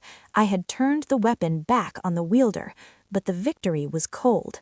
The closed eye was real. It was here, and it was patient enough to use pretty girls and perfumed tea. The castle walls no longer felt like a shelter, but a beautiful, gilded hive, and I could not tell which bees carried honey and which carried a fatal sting. The silent standoff with Lady Celia cast a long, cold shadow. The blank note she had tried to send was a flare in the dark, confirming a network. Captain Ryland's men became ghosts in the corridors, tracking her every move, noting every hushed conversation, every lingering glance in the crowded court. For me, the world narrowed to a point of hypervigilance. Food was tasted by loyal servants before it reached me. Wine was refused outright. Every bouquet was examined for hidden scents or thorns. The elegant prison of the Eyrie had become a fortress under silent siege. I slept with a wardstone under my pillow. The strain began to show. Dark circles haunted my eyes. The simple joy I had found in my magical studies was tainted by paranoia. Even the golden thread of the bond with Theron felt stretched taut, vibrating with his own simmering fury and helplessness. He could command armies, but he could not root out an enemy that wore the face of his own court. The break came not from Ryland's surveillance, but from Cale. My brother, chafing under protection and stifling idleness, had taken to exploring the less traveled parts of the citadel. He had the sharp eyes and silent footfall of a boy raised in the woods. One afternoon he slipped away and found me in the library, my head bowed over the ancient book. He followed her, he said, without preamble, his voice low. My head snapped up. Who? Celia? Cale, you can't. It's too dangerous. She didn't see me, he insisted, a fierce pride in his young face. She went to the old music room, the one they say is haunted. She wasn't alone. My blood stilled. Who was with her? An older man wears a gray robe like a scholar. He has a mark on his hand, a faded tattoo like a closed eye with a line through it. The confirmation was like a key turning in a lock. The closed eye, here, in the flesh. What did they say? Cale's expression turned grim. The older man was angry. He said the keeper's whelp has a guardian spirit. He said the simple methods had failed because her magic was awakening faster than they'd predicted. He told Celia she was compromised, that her thread was cut. Cale hesitated, swallowing. Then he said, if the root cannot be poisoned, we must set a fire that consumes the whole tree. They're planning something bigger, Alara, not just for you, for everyone. A fire that consumes the whole tree? The words echoed with terrifying implication. An attack on the Eyrie itself, a disaster so public it would discredit not just me, but Theron for choosing me, and the very concept of the old magic. I grabbed his shoulders. You must tell no one else, not yet. Where is this music room? He described its location in the oldest western wing, a place of disused grandeur. I had to act, but going to Theron or the council with a child's hearsay would not be enough. I needed proof. I needed to see the mark, to hear the plans myself. It was a reckless, stupid idea. It was also the only one I had. That night, using the skills of silence my mother and my poverty had taught me, I became a shadow. I wore a dark servant's dress, smudged ash on my face. With a ward stone in my pocket and my heart a frantic drum, I slipped into the labyrinth of the western wing. The air grew colder, the torchlight sparse. The grandeur here was decayed, tapestries moth-eaten, suits of armor standing like lonely sentinels in the dust. I found the music room door slightly ajar, a sliver of dim light spilled out. Holding my breath, I peered inside. The room was vast, dominated by a covered harpsichord. 2 figures stood by a dead fireplace, Lady Celia looking hollow and terrified, and a man just as Cale described. He had a lean, intellectual face that might have been handsome if not for the cold emptiness in his eyes. As he gestured, his sleeve fell back. On the back of his right hand was the tattoo, a stylized eye, its lid shut, slashed by a single line. "The ingredients are secured," the man was saying, his voice a dry, precise rasp. "It will be introduced into the grain stores for the Zenith Feast's bread, slow-acting, untraceable until it's too late.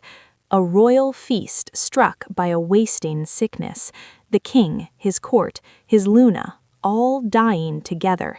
The people will see it as a curse, a judgment from the moon against the unnatural union and the resurgent heresy.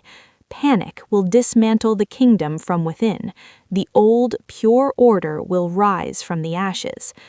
My hand flew to my mouth to stifle a gasp. Poison the feast? Not just me. Hundreds. A massacre disguised as divine wrath. Celia whimpered. "And me? You said I would be spared." "The tread was cut," the man repeated coldly. "You are a liability, but do not worry. Your end will be swift, and will serve the narrative. A tragic victim of the Luna's cursed magic, found too late." He reached into his robe. I didn't think. I acted. I burst into the room. "Stop!" Both figures whirled. Celia shrieked. The man's eyes widened in shock, then narrowed into pits of ice. The root comes to the fire. A gift. He lunged, not for Celia, but for me. He wasn't a warrior, but he was fast and desperate. He grabbed for my throat. I stumbled back, the wardstone in my pocket flaring hot. I fell against the harpsichord, my hand scrambling, closing around the leg of a heavy, ornate music stand. As he came at me again, I swung. The iron stand connected with his temple with a sickening thud. He crumpled to the floor, unconscious. I stood over him, panting, my whole body trembling. Celia was sobbing against the wall. The proof was at my feet, but the plot was still in motion. The poisoned grain. The feast was in 2 days. Then, from the doorway, a slow, sarcastic clap echoed. Lord Corbin, the fox-faced counselor, stood there, a faint, unpleasant smile on his lips. 2 hard-eyed men in unmarked leathers flanked him. "Brava, my Lady Luna, quite the savage little display. Skulking in shadows suits you more than silk." His eyes flicked to the unconscious man. "A pity you found Brother Silas. He was a useful tool, but tools can be replaced." His smile vanished. "Take her, and silence the other one." The 2 guards moved forward. I raised the music stand, but my arms were like water. I was trapped. Corbin was the hand. He had been in the council all along. As the first guard reached for me, a roar of pure elemental fury shook the very stones of the room. Alpha King Pharaon filled the doorway, Captain Rylan and a squad of guards at his back. His face was a mask of apocalyptic rage, his eyes blazing with stormlight. The bond between us screamed with his protective fury. "You," Pharaon growled, the word dripping with lethal promise. His gaze was locked on Corbin. "You viper in my council." Corbin's smugness evaporated, replaced with pallid fear. "Your Majesty, this is a misunderstanding. I discovered this plot myself." You were about to murder my mate and frame her for a massacre, Theron finished, his voice a deadly whisper. He took a step into the room, and the air grew thick with the pressure of his unleashed alpha power. The guards with Corbin fell to their knees, whimpering. Theron looked at me, still clutching the music stand. The rage in his eyes softened for a fraction of a second into a look of such profound relief and pride it made me want to weep. Then his attention snapped back to Corbin. "Take him," Theron commanded, his voice like falling stone. "Rylan, take them all to the dungeons. Use whatever means necessary to find out about the grain. Every name, every plan." He finally walked to me, gently prying the iron stand from my numb fingers. He didn't embrace me, he simply stood between me and the rest of the room, a living shield. "Are you hurt?" I shook my head, unable to speak. The danger was past, for now. The thread had been pulled and the spider was caught. But as they led a broken Corbin away, and as the scale of the planned atrocity sank in, I knew the price. The hidden war was over. It was now an open purge, and the fire they had tried to set might yet catch because fear and suspicion had been sown deep into the heart of the kingdom. The real cost of victory was just beginning to be counted. The fallout was swift and merciless. The Eyrie thrummed with the grim, efficient silence of a military operation. Lord Corbin, Brother Silas, and their accomplices were taken to the deepest cells. Under the king's personal command, Captain Rylan began the grim work of interrogation. The threat of a poisoned grain that would have slain hundreds left no mercy. There was no patience for nobility or protocol now. I was sequestered in the king's own private solar, guarded by his personal sentinels. Theron had not left my side, his presence a solid, unyielding bulwark against the aftershocks of terror. Kale and Mila were brought there too, their faces pale with a fear too young to comprehend. It was Kale who broke the heavy silence. Did I do right?" he asked, his voice small, the brave facade crumbling to reveal the scared boy beneath. I pulled him into a fierce hug. "You were magnificent, Kale. You were the wolf who found the trap. You saved everyone." The words caught in my throat. His sharp eyes and woodcraft had uncovered the thread that led to the heart of the darkness. Theron put a hand on the boy's shoulder, his touch surprisingly gentle. "You have the heart of a guardian. When this is over, if you wish it, you will train with Captain Rylan himself, not as a duty, as an honor." Kale's eyes widened with stunned, hopeful awe. He nodded, a new kind of strength straightening his spine. The information came in broken, terrified pieces. The poisoned grain, a blight-like fungus, had already been delivered to the royal mill. It was retrieved within hours. The plot was dismantled, root and branch. But the revelations went deeper. Names were named, connections mapped. The closed eye was a smaller cell than feared, but its tendrils had reached into the treasury, the archives, and the High Council. Their goal was chaos, to shatter faith in the monarchy and the old ways, allowing a purified order to rise. I, the keeper's heir and the moon-bonded Luna, was the living symbol of everything they sought to destroy. 3 days later, with the immediate threat neutralized, Theron called a full gathering in the Grand Hall. Not a feast, but an assembly. Every noble, official, and garrison commander was summoned. The air was electric with dread and curiosity. I stood beside Theron on the dais. I did not wear a crown. I wore the simple midnight blue dress, my mother's ancient book held against my chest like a shield. I was no longer just the laundress, the dancer, the accused. I was the survivor, the uncoverer of rot, the Luna who had stood in the path of a silent spiritual war. Theron did not sit. He stood at the edge of the dais, his voice stripped of all courtly ornament, ringing with the raw, hard truth of a king. You have heard whispers, now you will hear facts." He laid it out with brutal clarity: Seraphine's envy, Corbin's conspiracy, the planned poisoned massacre, the ideology of the closed eye. He named the traitors, he described the evidence. He did not ask for the council's judgment, he pronounced it. Exile for the lesser accomplices, execution for the ringleaders.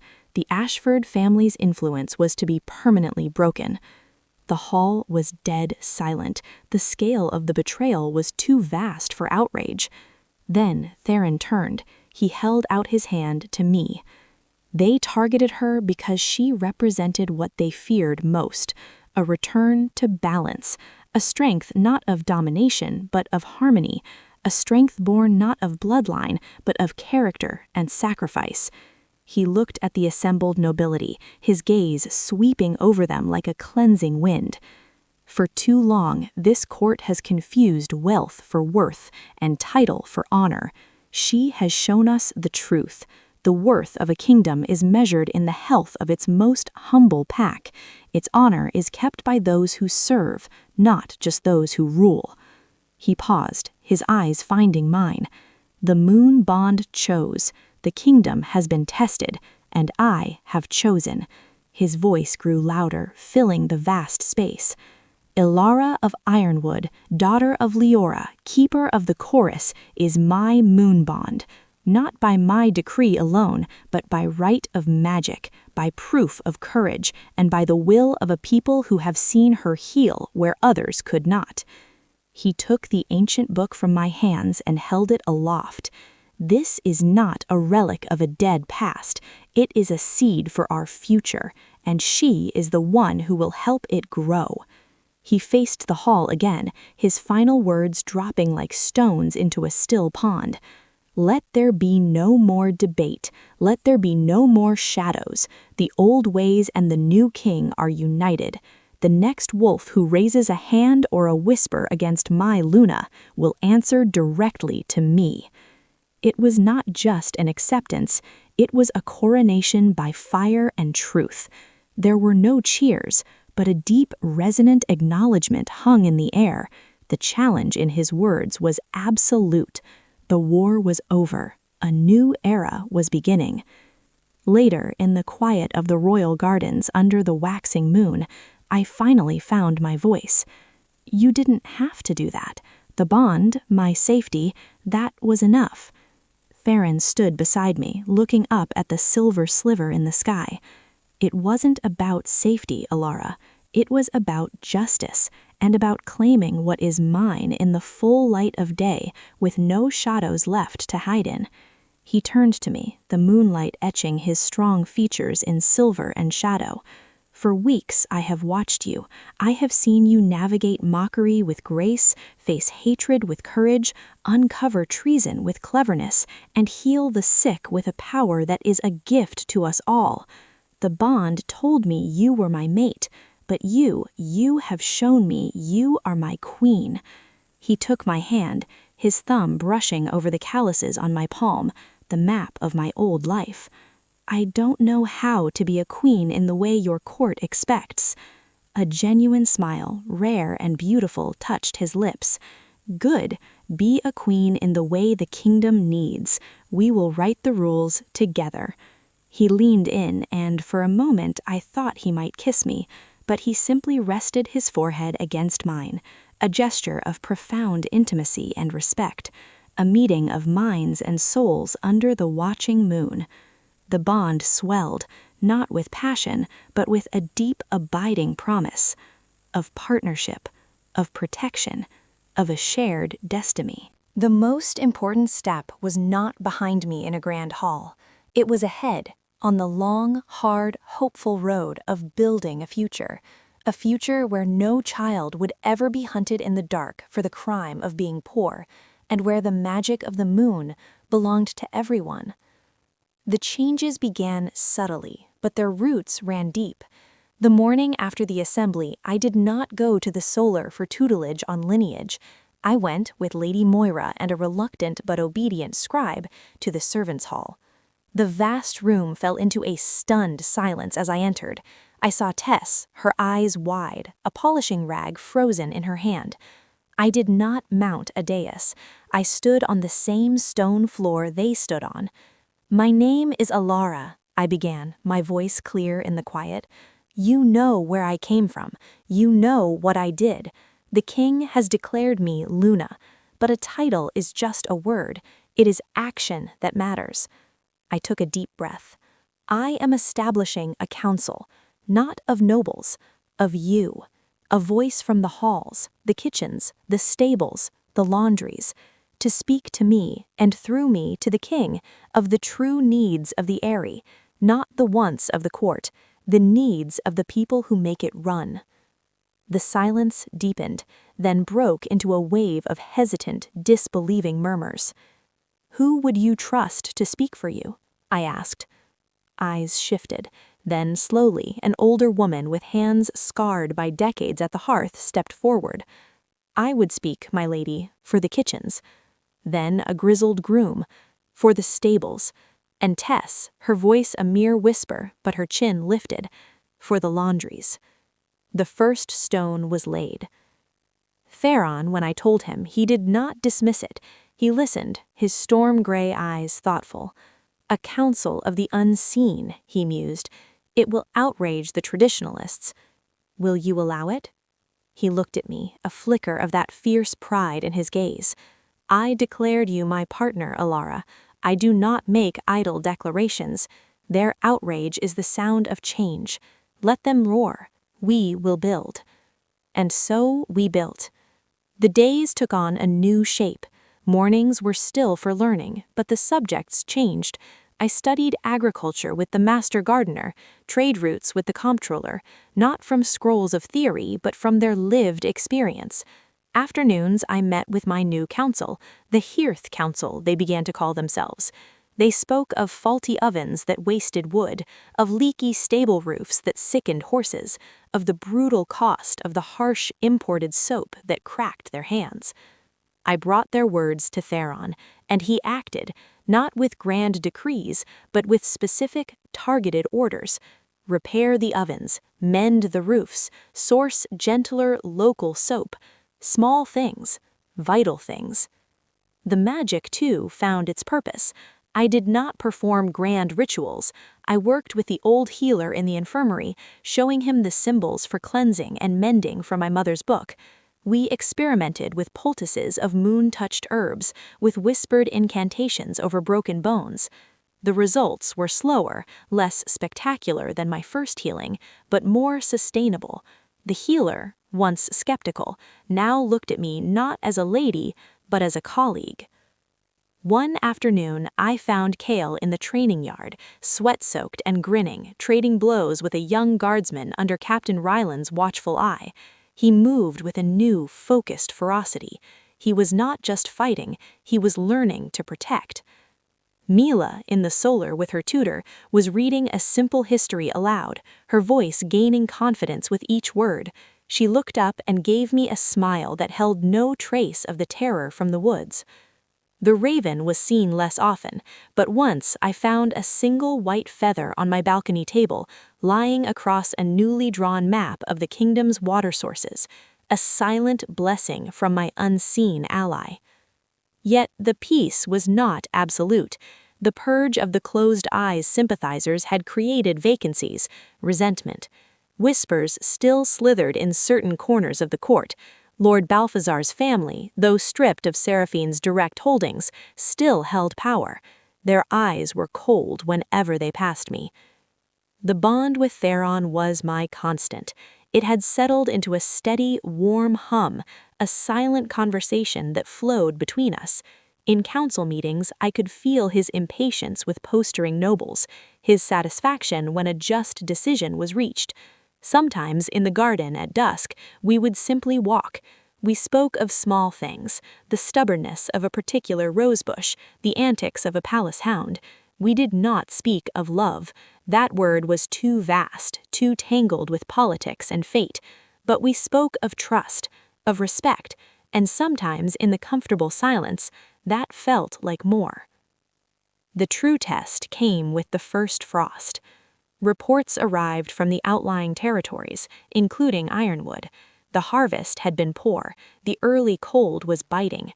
Hunger, that old familiar ghost, was stirring. The court's response, proposed by a wealthy lord from a fertile southern valley, was a tax of grain from the richer packs to be distributed as needed. It was a clean, bureaucratic solution from a distance. I stood in the council chamber, my heart pounding. This was about life and death on a scale I knew intimately. That tax, I said, my voice cutting through the debate, will arrive too late, and it will be administered by those who do not know where the need is sharpest. It will be wasted or stolen. The Lord scoffed. And what would my Lady Luna suggest? We cannot magic grain from the air. I ignored him, turning to Theron. The problem is not a lack of grain in the kingdom, it is a blockage in its flow. The storehouses in the Central Valley are overflowing, but the merchants hoard it, waiting for the price to rise as the North Star starves. They use the bad roads and the early frost as excuses. And your solution? Theron asked, his gaze intent. Command, not a request. I met his eyes, drawing strength from the bond. Issue a royal decree. All surplus grain in the central storehouses is to be released for transport north at a fixed, fair price. Mobilize the King's Guard not as enforcers, but as escorts. Use their strength to clear the worst of the road blockages. Pay local peasants from Ironwood and other territories to do the work, with grain as their wage. It puts food in their hands immediately, clears the roads for the future, and breaks the merchant's stranglehold. It is not a gift, it is a circulation. The chamber was silent. It was a plan of action, not theory. It came from understanding both the weight of the king's authority and the desperation of an empty belly. Theron looked at me for a long moment, then he turned to his scribe. Draft the decree, as the Luna has outlined. He arose, his decision final. We do not ask, we act. The kingdom's blood must flow, or its limbs will die. As the council dissolved into shocked chatter, he walked to me. He did not smile, but his eyes were alight. You did not just see the problem, Ilara. You saw the system. That is how a ruler thinks. It was the highest praise he could have given. That night, standing on the balcony watching the stars, I felt the feather-light touch of a snowflake on my cheek. Winter was coming, but for the first time I was not huddled in a crumbling cottage, dreading its arrival. I was in a stronghold. I had a voice. I had a partner. And I had a people to help weather the storm. The laundress from Ironwood was gone. In her place stood the Luna, and she was just getting started. Spring came to the Eyrie not as a sudden explosion, but as a slow, stubborn thaw. The ice on the battlements wept away in the sunlight. Green shoots pushed through the dark earth of the kitchen gardens. And in the heart of the kingdom, a different kind of growth was taking root. The grain decree had worked. It had been messy, fraught with complaints from wealthy merchants and logistical headaches, but it had worked. Food had reached Ironwood and the other northern territories before the deepest hunger set in. The King's Guard, clearing roads and guarding shipments, had been seen not as overlords, but as protectors. Stories trickled back, not of a distant, uncaring crown, but of a king who acted and a Luna who understood. My days were a tapestry of new threads. The Hearth Council was now a formal weekly meeting. We had moved from complaints to proposals. Tess, with a new confidence, presented a plan for recycling lye from the ash of the great hearths, saving coin and sparing hands. The master gardener consulted with me on planting cycles, using old almanacs from my mother's book that spoke of moon phases and soil health. The magic, my magic, had found its rhythm. It was no longer a spectacular, desperate force, but a subtle tool. I worked with the healers, teaching them the signs of moon sickness in newborns, the herbal blends that worked best under a waxing crescent. I learned to strengthen the ward stones, their protective hum now a constant, quiet backdrop to my life in the Eyrie. Cale earned his first real praise from Captain Rylan for disarming a fellow trainee without drawing blood. Mila now helped the royal librarian organize scrolls, her quick mind delighting in the order of words and knowledge. Theron and we had settled into a partnership that was both comfortable and electrifying. We ruled side by side. He handled the broad strategies of defense and alliance. I focused on the internal tapestry, the health, the justice, the small, vital details of life. In the evenings, we often reviewed the day's affairs in his study. The bond between us was a deep, steady river, flowing with shared purpose, mutual respect, and an affection that had grown quietly, like moss on stone. One such evening, as the fire crackled, he looked up from a trade report. "Lord Balthazar has requested an audience. He wishes to formally pledge his house's loyalty to the Luna." I set down my quill. The Ashfords had been quiet since Seraphine's exile and Corbin's execution. This was not surrender, it was a strategic retreat, a weaving of a new thread into the existing power structure. "He fears being left outside the new tapestry," I said softly. Theron's gaze was sharp. "Do you trust him?" "No," I said honestly, "but I trust his self-interest, and a thread that is woven in, even under tension, is less dangerous than one left loose to snag." I met his eyes. "Let him pledge, but his son will train with Cale in the guard, and his daughter will serve on a committee with Mila, distributing alms. Let their loyalty be tested in action, not just words." A slow smile spread across Theron's face. It was the same fierce, proud smile from the hall, but softer now. "You weave with wisdom, my Luna." Later, I walked alone in the moonlit garden, the place where Wren had first appeared to me. I had not seen the old woman or her raven in months. I hoped it meant the immediate danger had passed, that the closed eye was truly shattered. I touched the pendant I now wore openly, my mother's crescent and star, a gift from Theron, forged in silver from a mine in ironwood. A soft rustle in the yew tree. Not a raven. A small gray owl perched on a low branch, its eyes large and solemn. It stared at me, then dropped a single withered sprig of rosemary at my feet before gliding silently away. Rosemary, for remembrance. I picked it up, understanding. The warning was over. The guidance remained. Remember where you came from. Remember what you protect. I looked back at the Eyrie, its towers silvered by the moon. It was no longer a cage of gilded shadows. It was a stronghold, my home. But its strength was not just in its stones. It was in the mended oven in the kitchen, in the clear water of the wells, in the children who slept with full bellies, in the guards who saw themselves as servants of the people. I had entered these walls as a punishment, a joke in a gray dress. I would help rule them as a healer, a keeper, and a queen. The feast had been meant to break me. My dance had begun a revolution. But revolutions are not a single glorious moment. They are the slow, patient, daily work of laying one stone upon another, of weaving one true thread into the next. The story of the laundress who became Luna was not a fairy tale ending. It was a beginning, and as I stood there, the scent of rosemary in my hand and the moon on my face, I knew the most important work was not behind me in a blaze of magic and revelation. It was ahead, in the quiet, relentless, beautiful act of building a kingdom worthy of its people, a kingdom where the magic of the moon and the strength of the wolf belonged to everyone. My story was not about a crown won. It was about a root, long buried, finally breaking through stone to reach the light, and it was just starting to grow. The end. And so the final note of our tale hangs in the air, as delicate and full of promise as a seed upon the wind.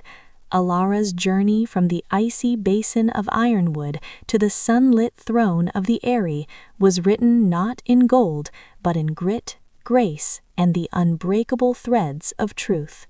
But, dear listener, the most enchanting stories are never truly finished. They simply turn the page. What whispers will stir in the corridors of the Eyrie now? Will the roots of the closed eye find a way to grow again in the deepest, darkest soil? And as the bond between Alara and Farron deepens from partnership into something even more profound, what new magic might bloom from the union of a king's strength and a keeper's heart? The loom of fate is never still. New threads await. If you yearn to see what tapestry they weave next, if your soul aches for more tales of moonlit magic, fierce loyalty, and love that defies every boundary, then let your voice be heard. Kiss the heart, leave a comment, and tell us you demand a part 2. Subscribe to the Alpha Omega Love Diary so you never miss a single spell-binding chapter. For in this realm, your devotion is the most powerful magic of all. It is the key that unlocks the next enchanted door. Until next time, under the watching moon, keep believing.